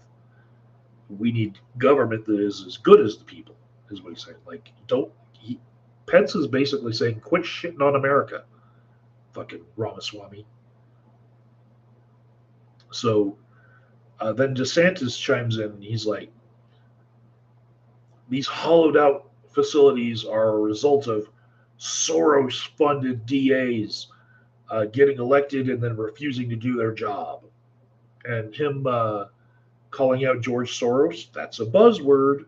It's like that name is the boogeyman to everyone that watches Fox News, right? On the left, we would say the Koch brothers, and it has the same effect. It's the person with the purse strings that's paying for all the shit that you don't like. So, DeSantis name dropped the boogeyman. That was the only name drop of George Soros, but I'm sure Soros gets tickled every time he hears his own name come out of conservatives' mouths.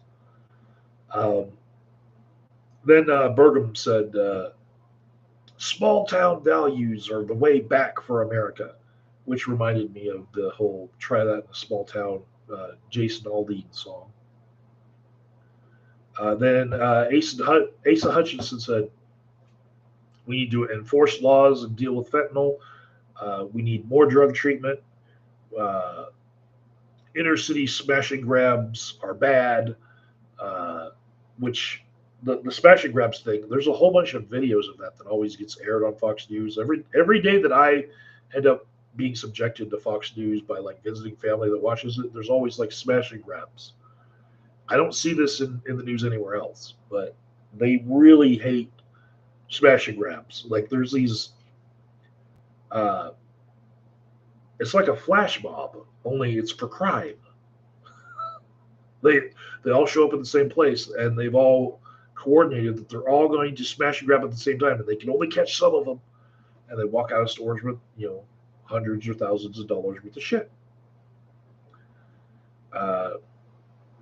But the people that Asa Hutchinson is talking to are the people who think that that is a huge problem in America versus all other things, and those are the people who've watched the news media that paints it as the worst problem.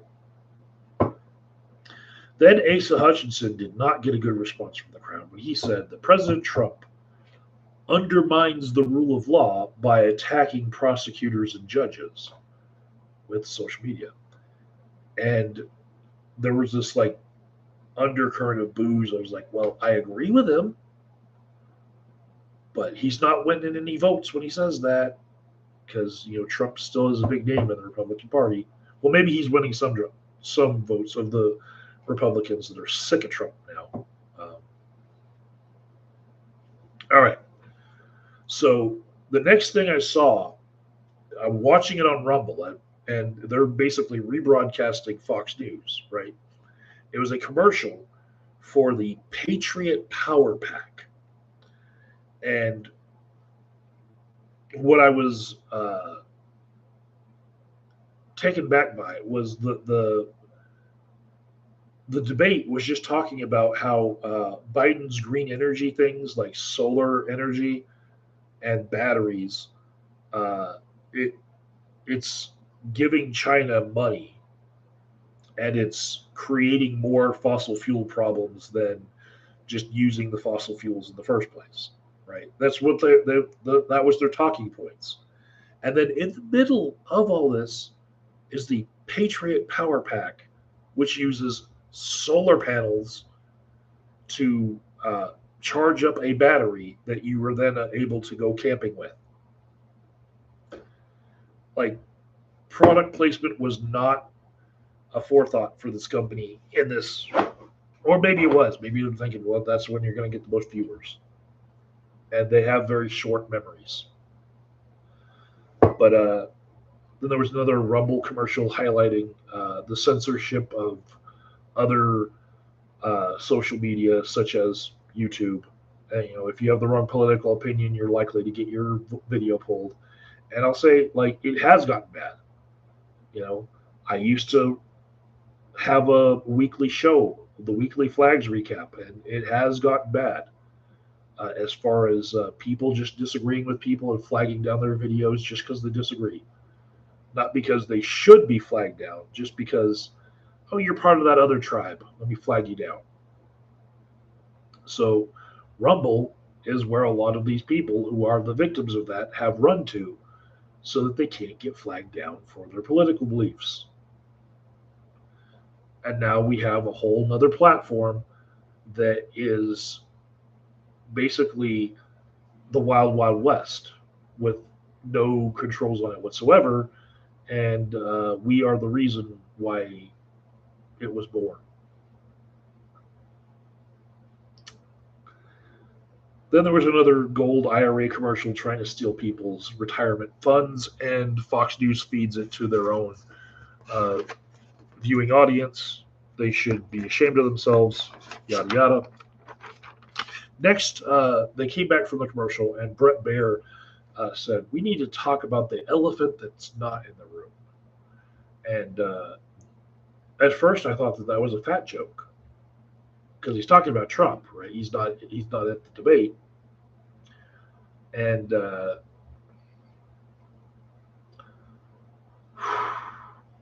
so it wasn't a fat joke. It was just that, like, they're all Republicans, and the symbol for the Republican Party is the elephant, And so, but I guess I was a little primed to think it was a fat joke because I saw somebody on Facebook earlier today taking bets on what Donald Trump's weight is going to be listed as alongside his mugshot when he gets processed tomorrow.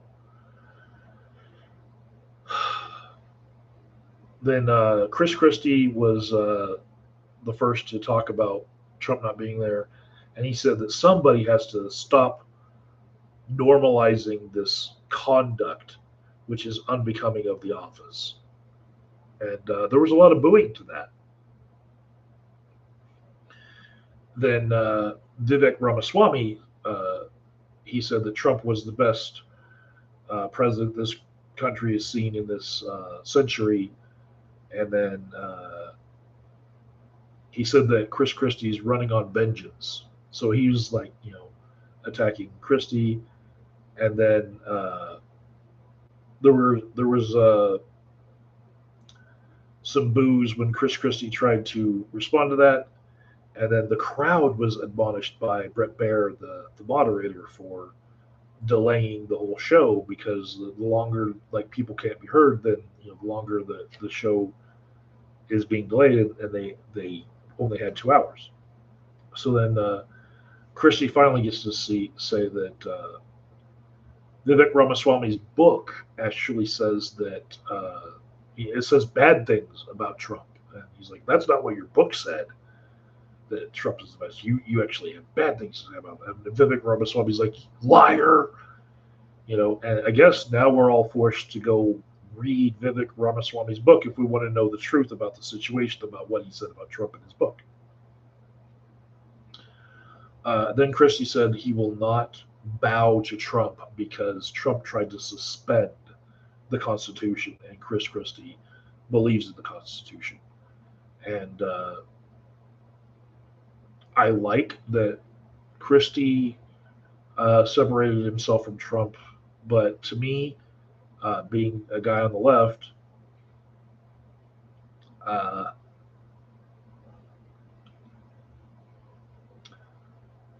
I I feel like Chris Christie was really late in the game as far as distancing himself from Trump. He was working with Trump way too much. His lips were almost surgically sewn to Trump's ass for a lot of the time Trump was in office. So yeah, I'm, I'm glad that he sees things the way he does now. Uh, then Governor Tim Scott said Pence did the right thing in certifying the vote in 2021, to which a bunch of the crowd cheered, and I was happy for it. Like I'm happy that uh, they were recognizing that Pence did the right thing and that Trump did the wrong thing in that situation. Uh, then Tim Scott said that we need to end the weaponization of the justice system, of the Department of Justice, he said. So then DeSantis said, this election is not about January 6, 2021, it's about 2024. And then he was basically deflecting and not answering the question. And then Pence kind of responded and held DeSantis to answering, and finally saying that Pence did his duty when he certified the election as the vice president.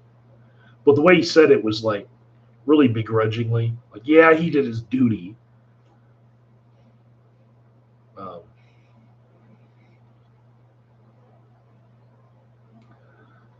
so a bit of the universe says, why does the public need Republican? Well, in the founding of our country, there was no internet. There was no instant tabulation of things, and we used a republic the way that the Greeks did in order to have people represent uh, the ideas of a large number of people, so that we could like funnel it down to like, okay, usable numbers that we could just make decisions with. That's the whole reason why we have a republic. But then a bunch of people who aren't being rewarded with a government that is in their best interest, they started to think about the republic as being, well, stupid people need to be led, and it's our job to lead, and even if we don't have their full support, we know what's best for them, and that's part of really the oppressive nature that's been in the American society, be it rich people versus poor people, or slave owners versus slaves, and even parents versus their own children in America. There's this idea that certain people should be in ownership of other people and make decisions for them, and that God has ordained us as being the shepherds of our flock. And so we should be making decisions for other people, be they, our employees, our slaves, other people that we deem to be acting immorally, or our own children. We see we see people as property. If you get to a certain point, you get to own people in America. That's the way people are looking at things. And if you uh, see one political party as being the more racist of the two political parties, and also the party that uh, is in support of corporations being able to make a lot of money and pay a pittance to all their employees as if they own them and only need to pay enough to give them a subsistence living. Um, there's a correlation there. These people believe that if you get to a certain point in life, you should be able to own other people. They also believe that farmers should be able to use their own children as workers when they can't find workers on the cheap. They should be able to force their own children to work the farm. So it's a viable option to just spit out a whole bunch of kids to do the work for you. And so that's why we have rules that are different for farm kids than are for the rest of our country. Like in many states, kids are allowed to drive tractors even on streets and even get their driver's license earlier if their parents own farms that need to be worked. Because we believe in exploitation, unless it's some other country that we want to demonize for that exploitation. We're willing to throw jabs at China for having sweatshops, even though we're kind of turning our own country into that, where we've killed the middle class.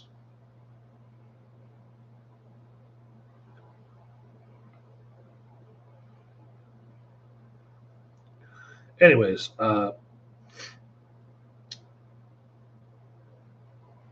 next, after DeSantis begrudgingly said Pence did his duty, Hutchinson was the other guy who did not raise his hand, besides Chris Christie, in saying that he would uh, back Trump if he was the candidate.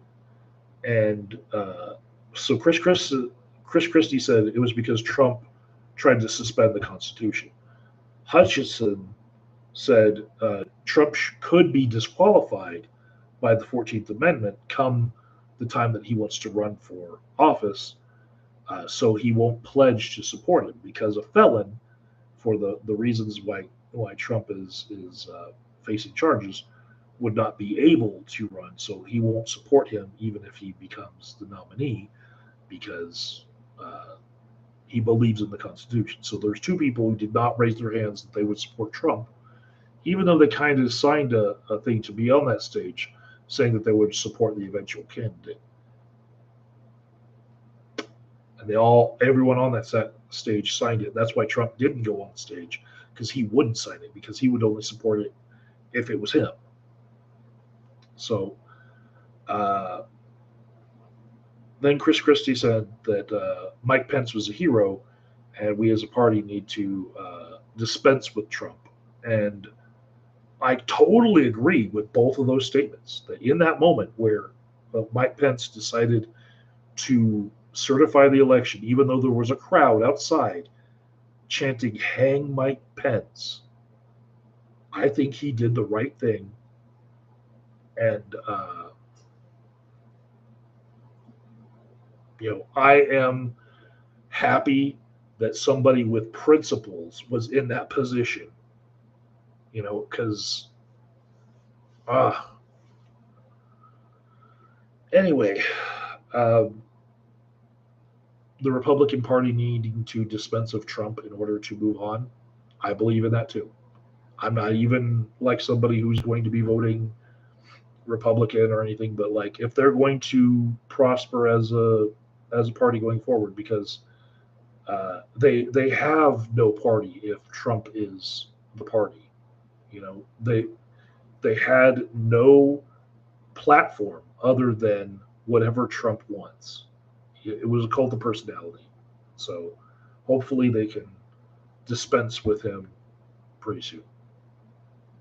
Nikki Haley said uh, she thinks that on Trump, I trust the American people, and Trump is the most disliked politician right now in America.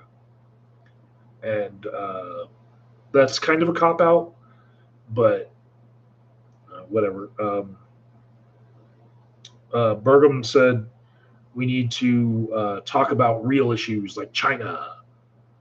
And okay. Then Pence said that he would not pardon Trump if he was elected, because usually uh, pardons are given for people who are convicted and found guilty, and that also those people who get pardons usually show contrition, like they're sorry for what they did. And he would not pardon somebody who wasn't sorry for what they did. And Trump is not the kind of guy who would be that. Um, and I like that Trump has this, or sorry, that Pence has this stance about Trump that he's not going to pardon him prior to a trial to negate the fact that there's trial, like to disrupt that.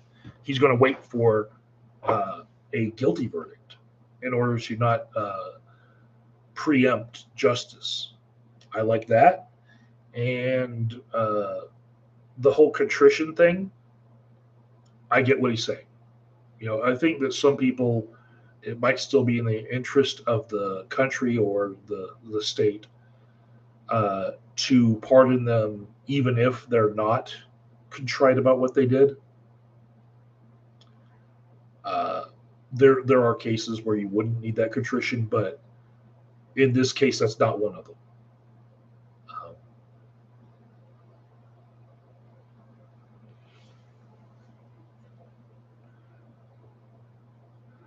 Um, Bit of the Universe says, I like people like you, Mike. You're not afraid to talk of elephants in rooms.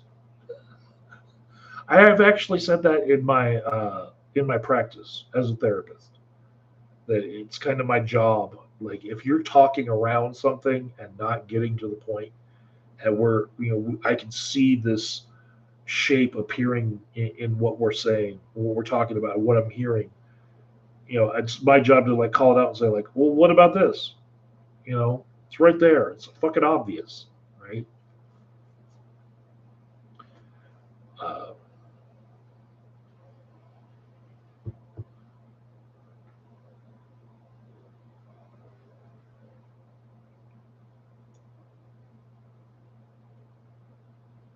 wow, there's a lot of chat going back and forth. People not liking each other.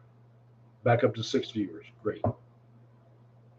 Um, the I'm only half done, and so like people need to live their lives, and I get that. If you need to just like come back to the segment where you left off on, that's fine. Um, let's see.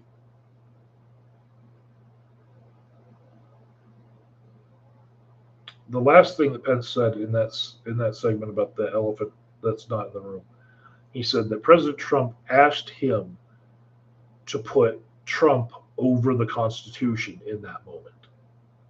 And I believe that was kind of a dog whistle to people to try to change their minds. Like, hey, you say that you are a strict constitutionalist, and that's why you're a Republican.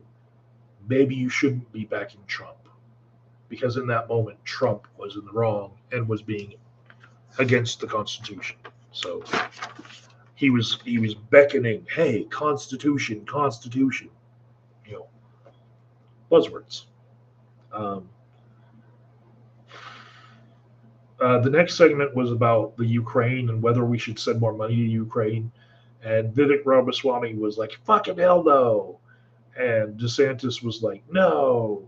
And we should defend our own southern border, not Ukraine. And Chris Christie said, I actually went to Ukraine, and Russia stole Ukrainian kids and then made them into soldiers to use to like pillage and rape in the Ukraine. And we need to put a stop to that. And Trump said that Putin was a genius. And so, like, he was really like talking about somebody who wasn't in the debate in that moment, but he's trying to like, you know, make sure that there enough barbs get sent Trump's way from the debate that he doesn't get to be unscathed by the debate that he should have been on the stage for. So, but it kind of lent credence to Vivek Ramaswamy saying that Christie's running as like a vengeance candidate against Trump. And then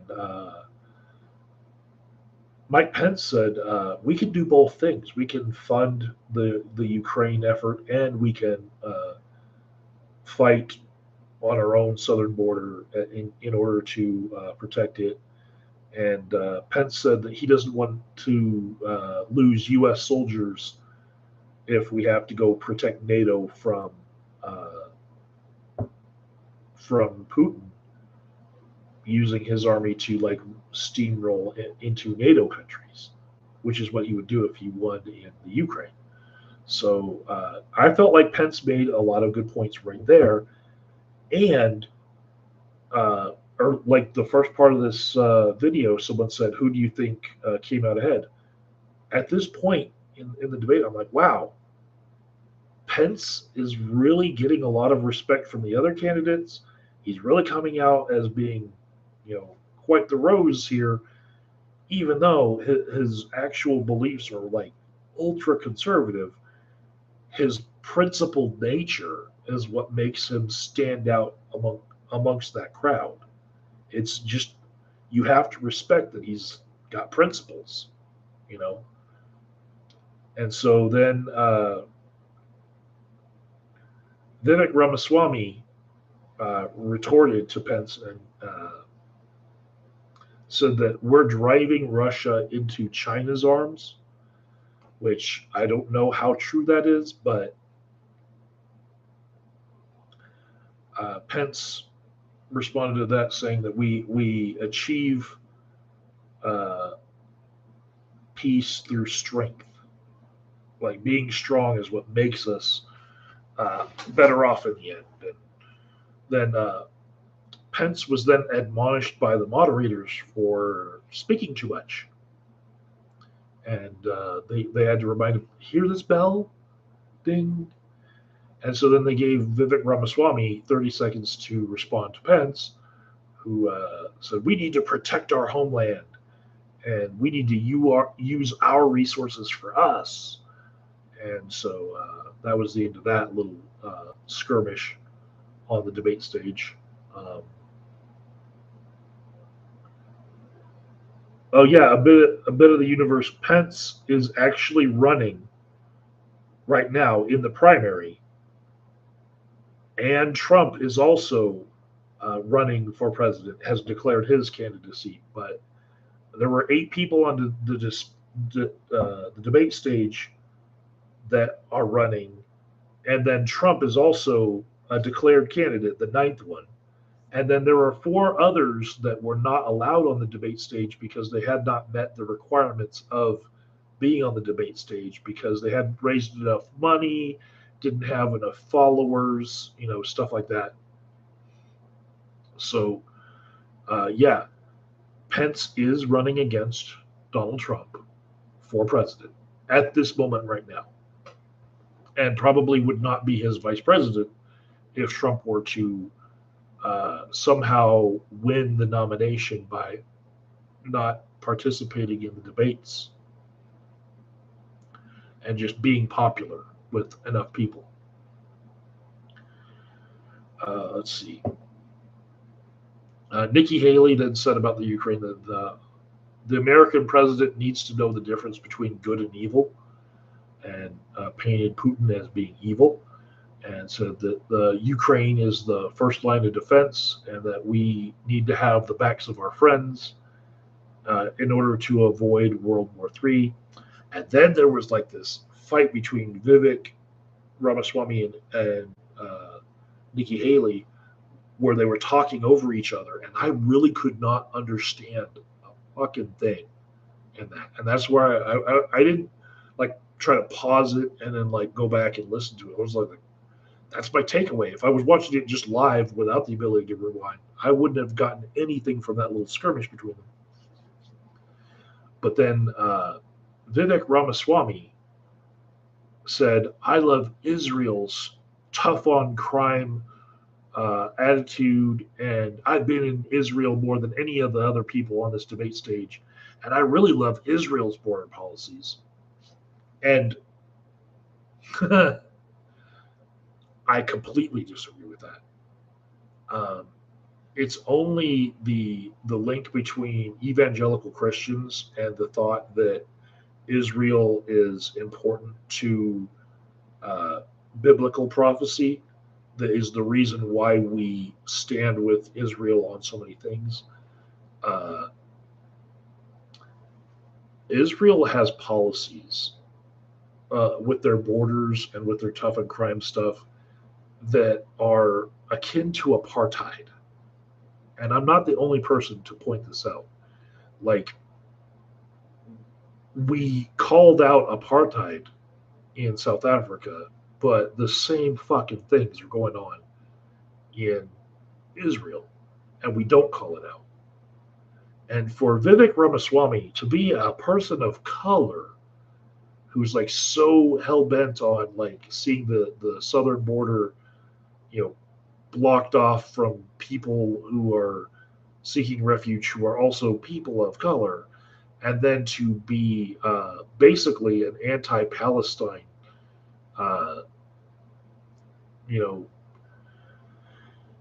Israel fan. Wow. Fucking wow. I got this impression of like he's a turncoat. He's like a Benedict Arnold of race, and I might see that a lot of times in people of color who are in the Republican Party, as they're not really serving people of color. But I did not get that impression from Tim Scott, a black man who's on the debate stage for the Republican Party. I did get that impression from Vivek Ramaswamy. That like, how the hell does this guy not know that his train of thought is racist and exclusionary and bad for people of color like him? Like, he is so he is so distanced from the reality of most people who share his skin color. That's what I was seeing right there. After that, DeSantis got to answer the question, and he said, money for the Ukraine is okay, but he will send our own troops to our own border if he's elected. And he said he would do it on day one. So I don't even know that that's legal as far as what he's planning on doing.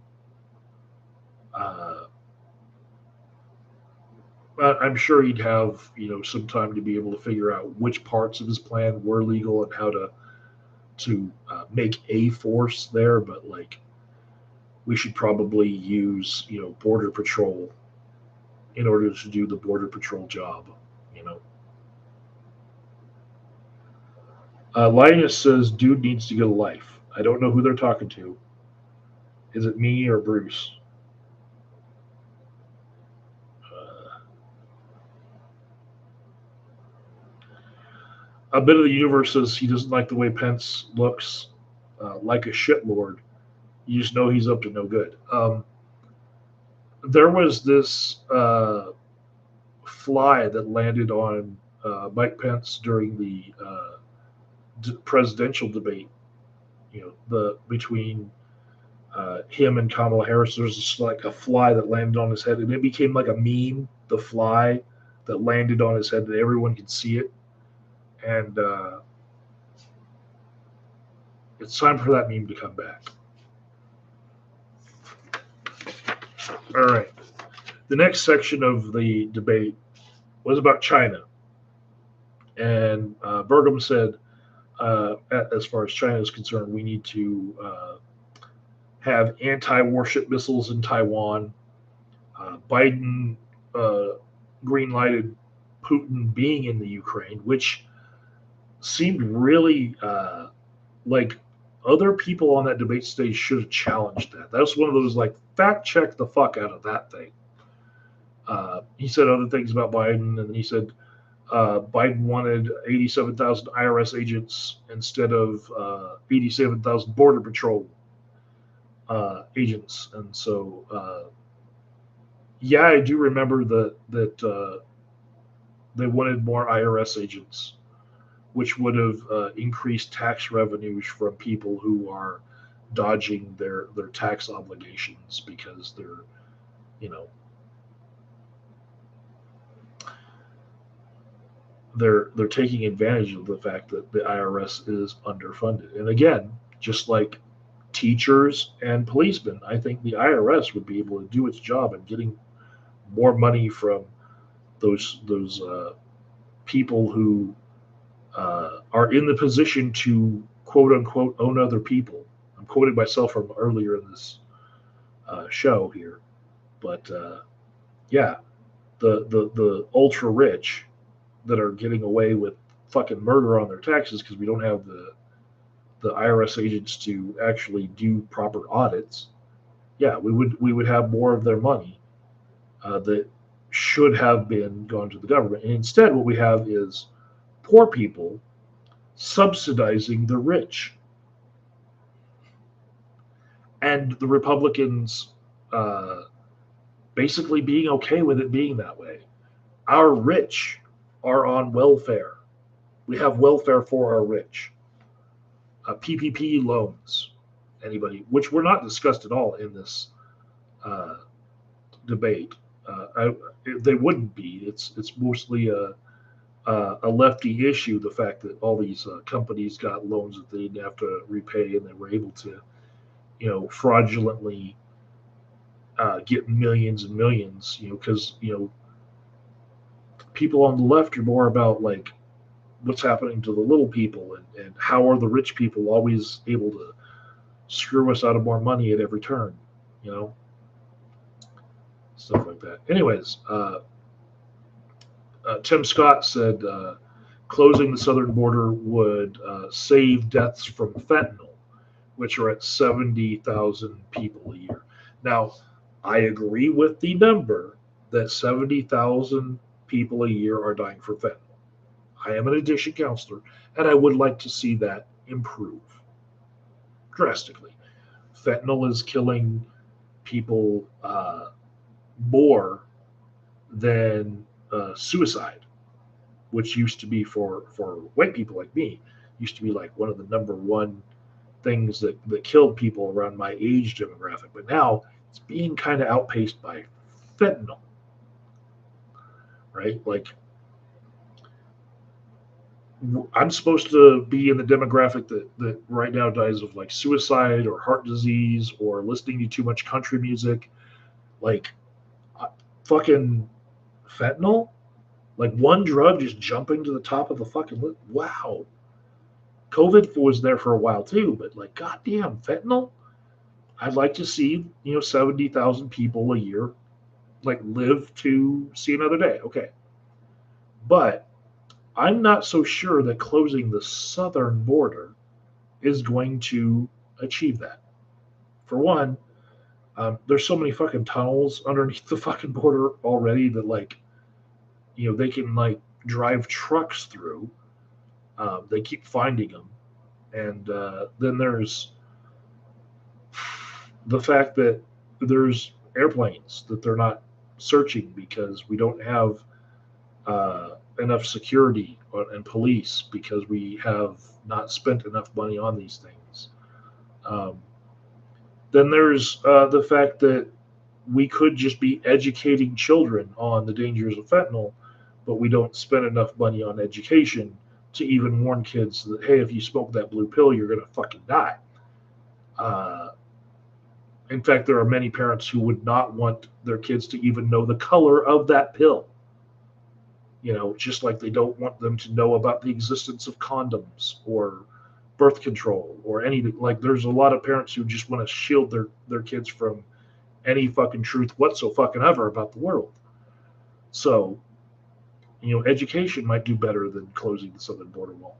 But, like, if it doesn't get here by pack mule or by people bringing it in the backpack, it's going to get here by plane. It's going to be like just you build this whole fucking border wall. They'll just have like a fucking drone fly a couple miles in. You got drones that you can buy at Costco now that can fly a mile or two in, and then they can just drop their payload. The same way that we're teaching the Ukrainians to drop bombs on tanks. They could do that with, and fentanyl is pretty fucking potent. They wouldn't have to get much of a fucking package across the fucking border to kill a whole bunch of fucking people, especially when it's carfentanil, the stronger version. It's even worse. Anyways,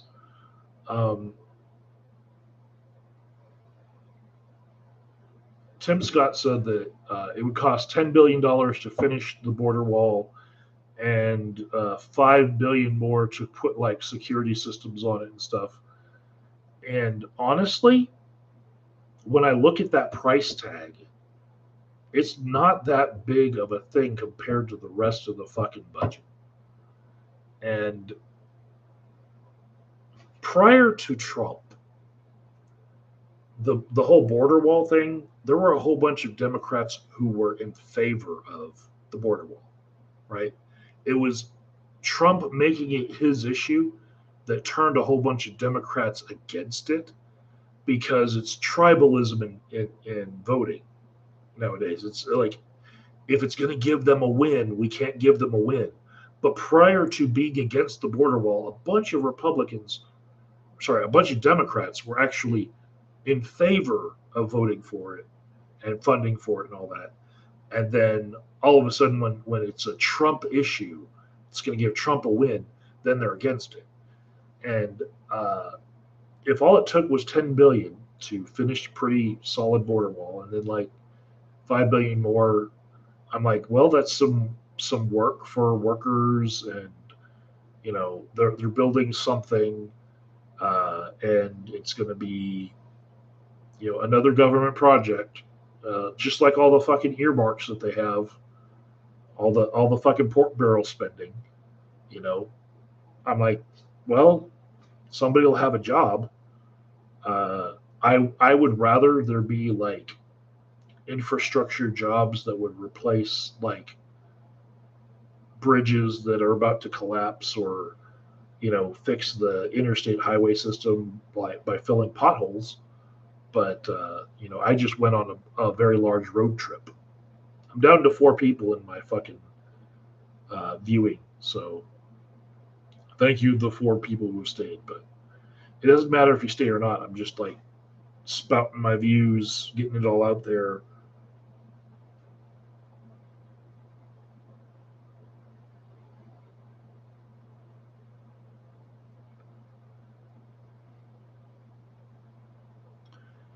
Anyways, the question in this segment about China then turned to would you authorize lethal force against cartel members in Mexico? So instead of talking about China, they're now talking about Mexico, right? And then Asa Hutchinson said yes. Asa Hutchinson said yes. And then he said, we shot cartel leaders in Tijuana with Mexico as a partner. And then DeSantis said, yes, on day one, that he would treat cartels as foreign terrorist organizations and stuff. And then Mike Pence said progress on the southern border happened within his term, and as vice president, that like they were actually, building parts of the border wall. And then Biden threw open the border, which I'm not sure that that's entirely accurate as it being like a complete change of policy there. But then I am sure that the more racist style of like, you know, let's shut down anybody from like brown countries from getting into our country on day one. Like that shit went out the door with Biden. That was Trump shit. Um, then Pence was like talking about, I negotiated directly with Mexico and I have experience in this. And he does have experience in negotiating with Mexico. Uh, Chris Christie said the first thing we need to do is stop new people flooding in from the southern border. And then he said we need rule of law, which is another buzz phrase that gets thrown around by Fox News and primes their viewers for liking a candidate who uses their phrases. And then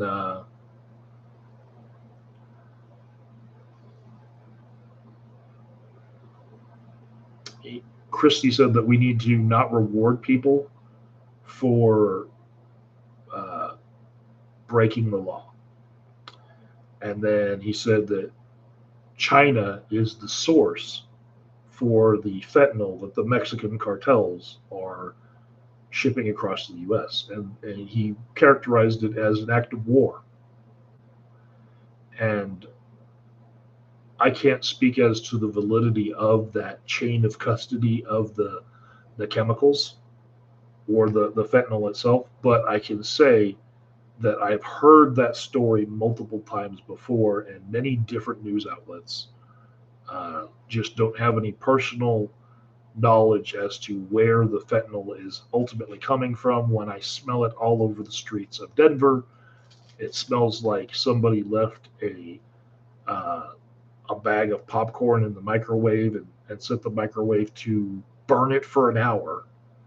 It's like a chemically burnt popcorn smell where like the liner of the bag is also burnt. So it's just a terrible smell. The place where I smell it the toughest, like the most fentanyl smell, is we have the light rail, and there are these elevators that will take you up to the light rail level where you can board the train, right? And in that elevator, people go in there and smoke their drugs at night. And so that elevator itself it reeks of fentanyl.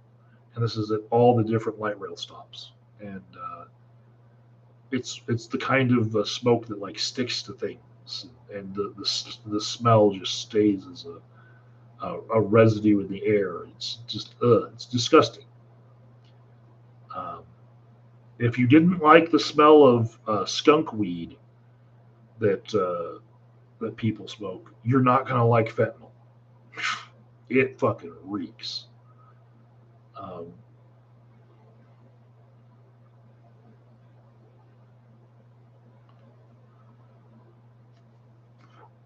so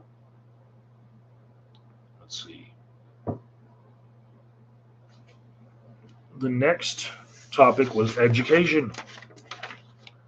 And the first person to talk about it was Ron DeSantis. He said that the decline in education has happened in America because we need to have less indoctrination and more education.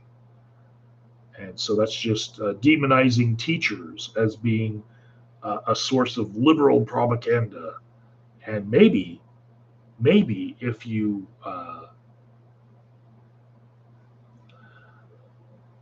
paid teachers more, people who are more fiscally conservative might take the job.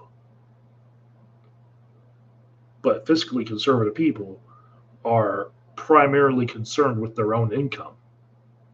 So if you want more conservative people in those roles, you should pay teachers more. Duh. Um, Everybody who takes a job in the teaching profession these days is basically somebody who's primarily focused on serving the public, like a social service. They're more into the honor of it than the financial gain of it. And if that's the kind of person that is teaching your kids, they're going to be teaching that money isn't the most important thing. And if you want kids to think that money is the most important thing, and that they need to be more concerned with themselves individually, and you want individualism to be spread to kids, then you should pay teachers more, and then you'll get more conservative teachers. Good morning, Michelle. Thanks for joining my show. I'm halfway through, I swear. So the next thing DeSantis said was that lockdowns hurt school kids, and he uses the term lockdowns, which is a conservative buzzword. Uh, Basically, I do believe that kids were impacted in their education, in that they were uh, forced to adapt to distance learning and school and whatnot. But they also were impacted by a pandemic where people were afraid of dying. And so you have these kids that were traumatized by the thought that just by breathing the air of each other at school, they could kill each other or kill each other's grandmas. So you can't just lump it all on like distance learning being not good for children. Some people actually thrive with distance learning, with internet learning. It's not all kids that suffered because of it, but it is a thing. But also the trauma of a pandemic is going to affect education alongside of that thing.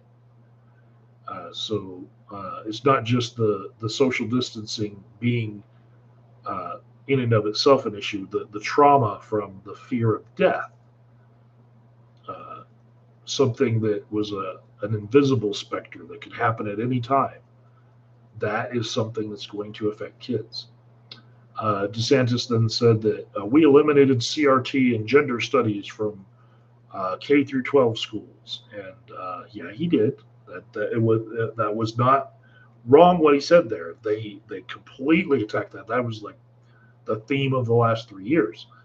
Uh, I don't agree with him doing that. I think that if you're trying to teach the history of America without teaching about racism or discrimination or homophobia, if you're trying to teach the history of America without those things, it's not American history anymore.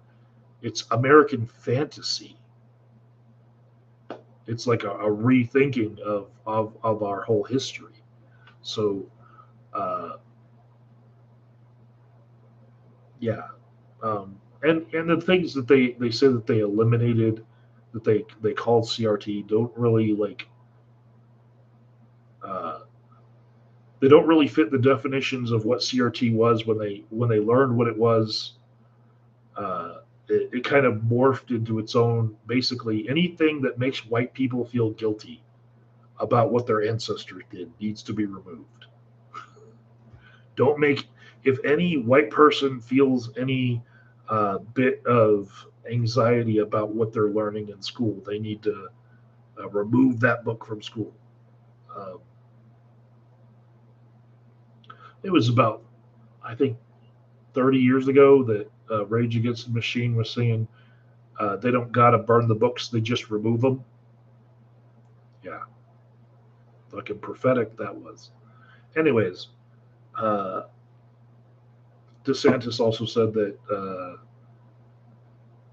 he will increase civic understanding. You know, then Vivek Ramaswamy got his chance to speak, and he was like just like rattling off all the things about education that he wanted. He was like, first, I'm going to shut down the Department of Education, which is not the first time it's ever been said, actually. It was Rick Santorum said that there were departments of the government he would shut down, and that was one of them.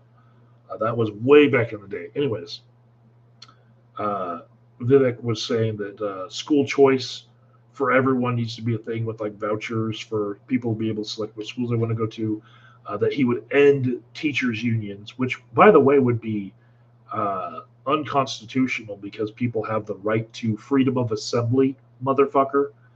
But he would end teachers' unions, is what he says. He said every kid should pass the immigration test uh, that people coming into our country need to pass in order to, and they would do this in high school in order to become a voting member of society, which reminds me of Starship Troopers, which was not supposed to be a uh, a manual for how to get things done. It was actually like uh, uh, kind of like 1984. It was a warning that this is how things could become a dystopia. Anyways, he also said that the nuclear family is important and that fathers need to return to families. Uh, that is a traditionally conservative view, and I'm not gonna hate on him for that. I'm just saying uh, it's not the direction our country has been going, and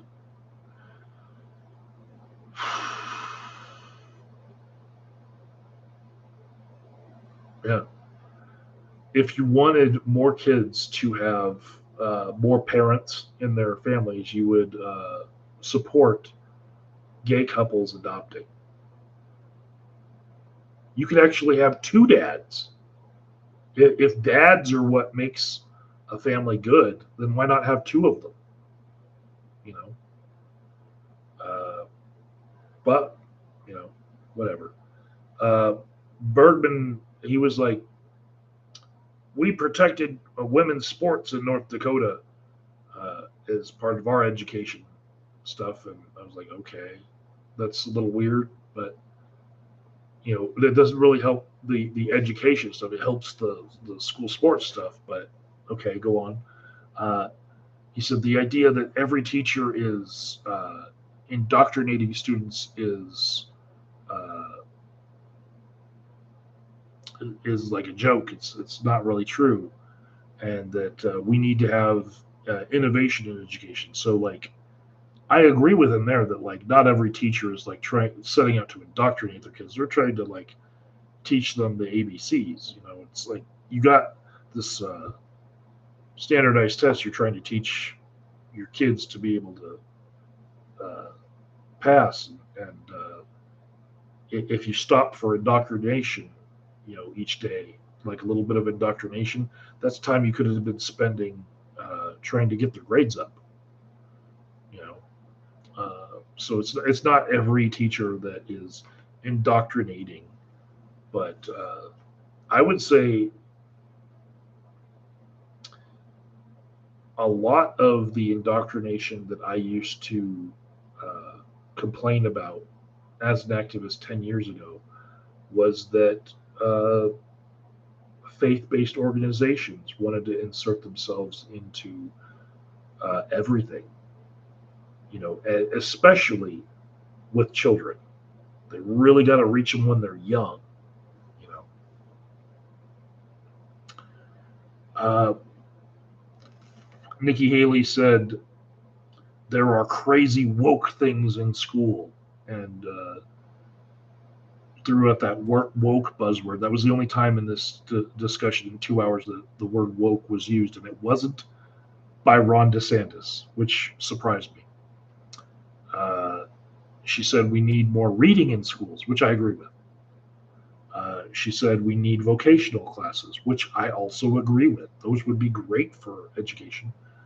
And she said we need school choice. Now, uh, the way that school choice is being used in America, it's a method of defunding public education, where these teachers' unions are, and a way of giving money back to religious organizations for running schools.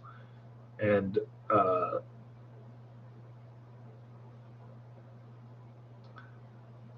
it's a way of getting kids into these private schools that are faith based so that they can be indoctrinated just in a different way.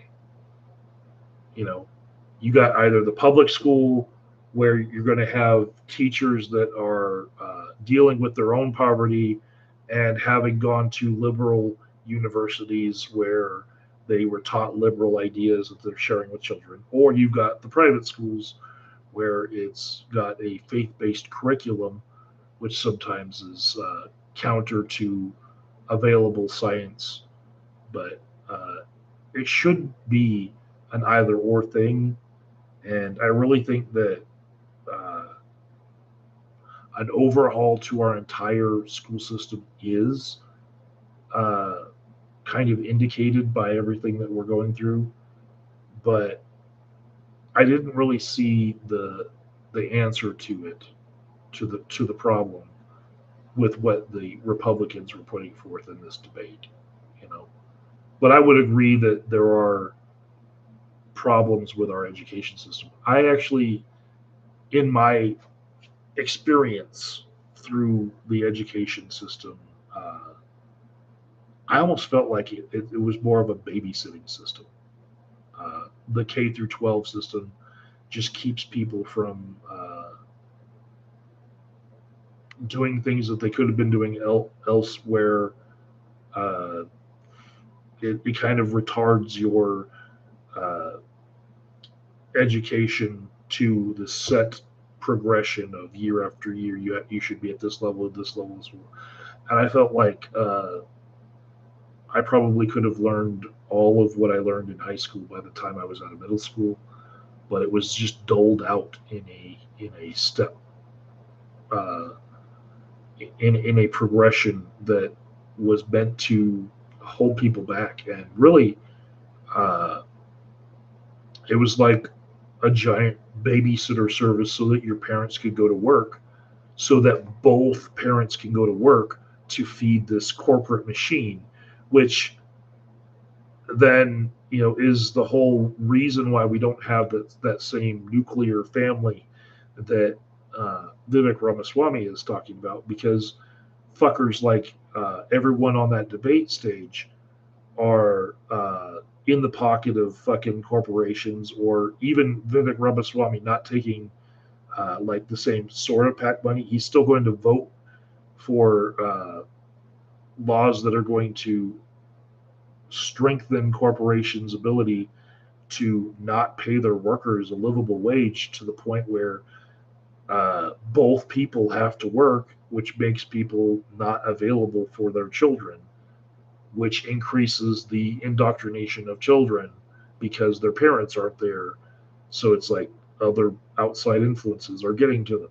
It's a horrible doom loop. It's like a couple hours ago I said doom loop was going to be my catchphrase of this whole show.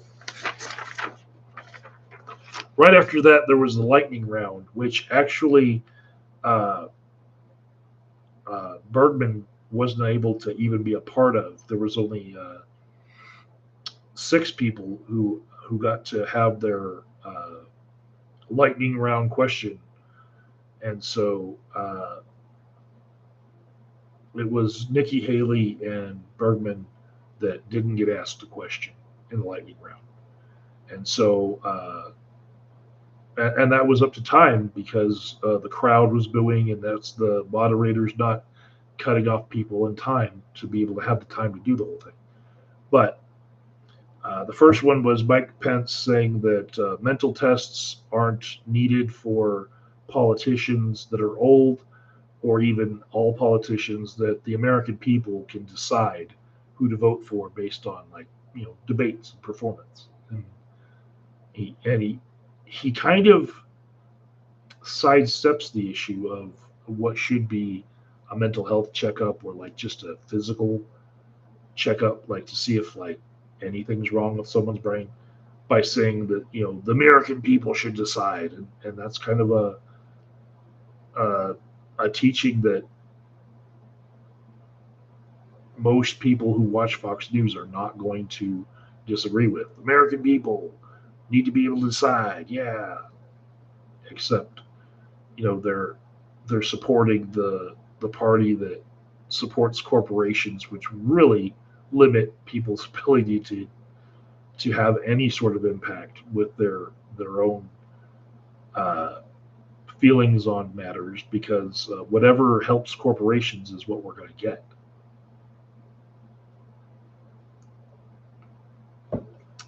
Vivek Ramaswamy said that we need someone of a different generation to take this country forward, and that was a direct response to Mike Pence saying that no mental tests are required. The American people know what's up. Well, if they did, just saying, the last 2 presidents that we've had might not have been in office. I'm not even just like limiting it to Trump and my dislike for Trump. I'm saying even Biden's got some issues that it's obvious. He's not the same guy he used to be years and years ago. He's got some decline from age. Next was Asa Hutchinson saying that we need to compete with China in education, and that he'll put computer sciences in school, which,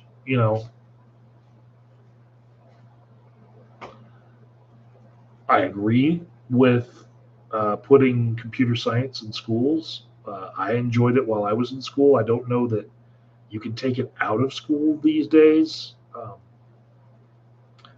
I don't know that how that's going to help us compete with China in education. I actually think the idea that they had in the previous segment about putting vocational education in school, that actually might help us compete with China in education overall. When you have hands-on experience with what you're learning, it can help you really understand what you are learning.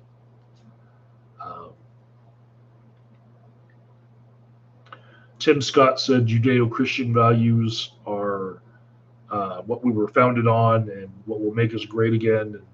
And then he just did a non sequitur into we need to break teacher unions, because he didn't really get a good chance to talk about education in the previous segment. Then Ron DeSantis said that military service should remain voluntary, like when he served, which just reminded me that he's a veteran. Then they asked Chris Christie the final lightning round question. They said, as president, would you level with people about information that the government has about UFOs? And originally Christie was like, you asked the guy from New Jersey about UFOs, huh? But then he said, the job of the president is to stand for truth, and whether it's UFOs or, yes, we should break teachers' unions, which was also an awkward segue into that. Okay,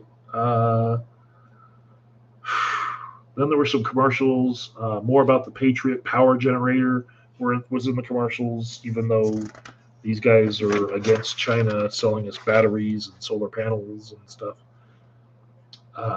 Then each got to make their final statements in the next segment. And so Bergman, being one that was not allowed to do his lightning round question, he got to go first, but I don't think it had to do with that. It's like they did reverse order on who was the most popular up to that point, because the way that they were seated on the debate stage, it was the two candidates that had the most support were in the middle, and as they had less support, they were more towards the edge.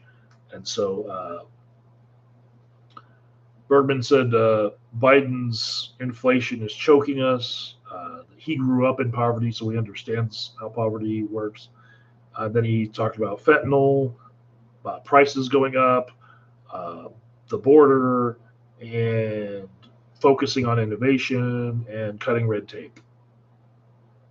So those were all his buzzwords. He just threw them out there rapid speed. Then Asa Hutchinson said the nation is in trouble because of failed leadership. We don't need Biden or Trump. And I'll bring out the best in our country. And then he said economy, he said faith, and he said rule of law, which are all conservative buzzwords. Then Tim Scott said the American dream is alive and well. And he sounded more like Martin Luther King Jr.'s tone of voice when he was saying that. But he said, after that, he said, if you took out a loan, you should pay it back. And he's talking about student loans and how Biden had a plan for student loans. And then he said men should play sports against men, which that's, trans hate is the new toy of the Republican Party. It's the shiny new toy that they've been playing with the last year. So then it was Chris Christie. He said, I'm the only guy on this stage who has beaten a Democratic incumbent, which it's not that anyone else on that stage couldn't do it, but like he's the only one who has. So I give him credit for that. Okay. I don't think it's really that powerful of a thing to say, though, because it doesn't ignite anything in me at all, as far as like, that's the guy. Nikki Haley said that her husband is deployed to Afghanistan just recently, which now that she said that, she's a military wife, which is about as good as DeSantis being a veteran. Her family has a veteran, her husband. So supporting either one would be supporting veterans. She said that she'll beat Joe Biden and that he knows she will, and that we should secure our borders, back law enforcement, and stay strong and proud in America. Mike Pence said Joe Biden weakened America, and that his Afghanistan withdrawal and inflation as it is right now are evidence of that. And like I said earlier in this 3-hour-long now show, it wasn't just Joe Biden that was responsible for all this inflation. He's the one who signed the third of 3 checks. The first 2 were signed by Trump. Then Pence said he has proven leadership with a conservative agenda. And he again throws out the word conservative, where he is the best conservative of everybody on that panel, on the debate stage. But, to a guy like me, that's actually not what I'm looking for. Um, but to the people who are probably likely Republican voters, that means something. I'll still give him credit for being principled, you know, even though I disagree with him. Uh, Vivek Ramaswamy was next, and he said we were taught so much about differences growing up that we weren't taught what's the same about all of us, what we have in common as Americans, uh, which basically is, guy with brown skin saying that being taught about racism is a bad thing. Um, then he threw out things like God is real, there are only two genders, capitalism lifts us all up, and he said that there's three branches of government, not four. And they were all just like really quick, like attention getting statements, but they really do show where he uh, falls with his politics, what he believes, and uh, he got the shock factor with that. I'd say, but then DeSantis got to close it out by saying, "We will send Joe Biden back to his basement. Uh, I'm a veteran. I'm a family man, and in Florida, we delivered on promises." And I'm going to say this political season, him saying in Florida we delivered on our promises, it might be a little problematic for the reasons of like some of the things that he has done, policies that he's enacted in Florida are going to have repercussions that we're all going to know about, uh, such as the trans migration out of Florida, uh, because of them making it so that anyone who is seeking gender affirming care is now uh, unfit as a parent, or if it's a parent who's wanting their kids to get gender affirming care, then those parents are unfit, and then DHS can get involved and try to take kids away. So like, there's a whole bunch of people moving out of Florida just because it's like the Holocaust for trans people in Florida right now. So and I don't feel like I'm inflating that too much. It is what it is, and it is Ron DeSantis that is being that way. I feel almost because he wants to make strong statements so that the rest of the country sees him as presidential material. And so,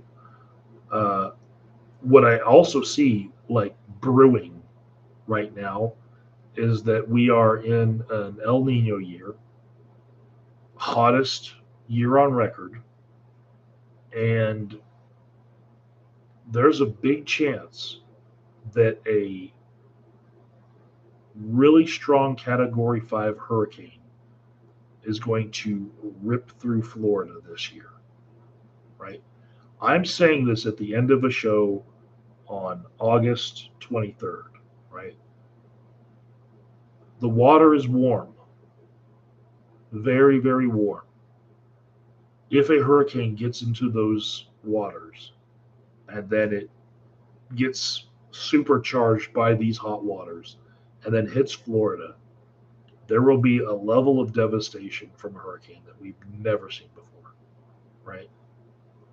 This is just, it doesn't take much to make this prediction, right?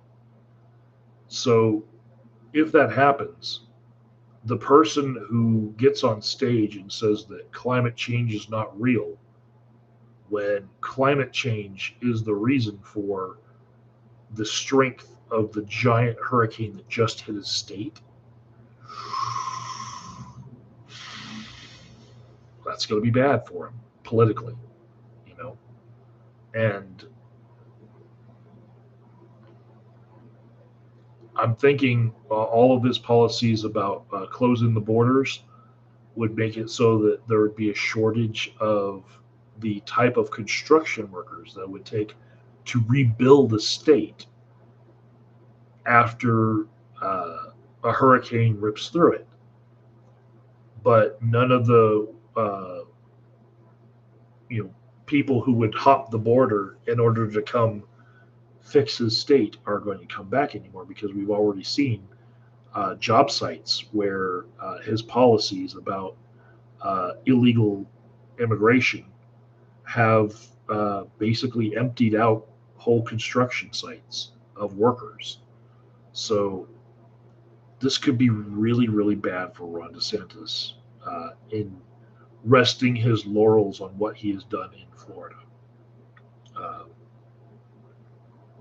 Anyways, those are my opinions on the first of the Republican primary debates of the 2024 election season. It's still 2023, but we start a little early, a little earlier each political season, because we just can't stop talking about politics for even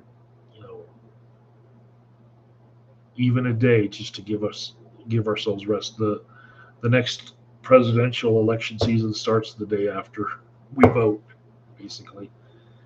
But I will next, after this, I will watch what Trump said on X, formerly known as Twitter, to Tucker Carlson. I'll watch that programming that was put out to take attention away from the debates, and I'll give my opinions on that.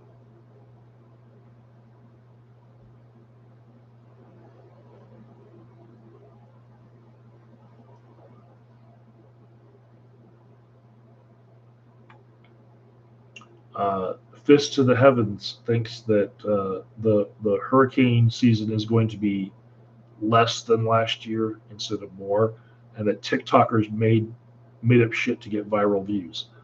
The way that El Nino's seasons work traditionally is, yes, there are fewer hurricanes in those years, but the ones that break through into the Gulf become some of the strongest that we ever get. Go back to like Hurricane Bertha and all those others. This cycle of warming.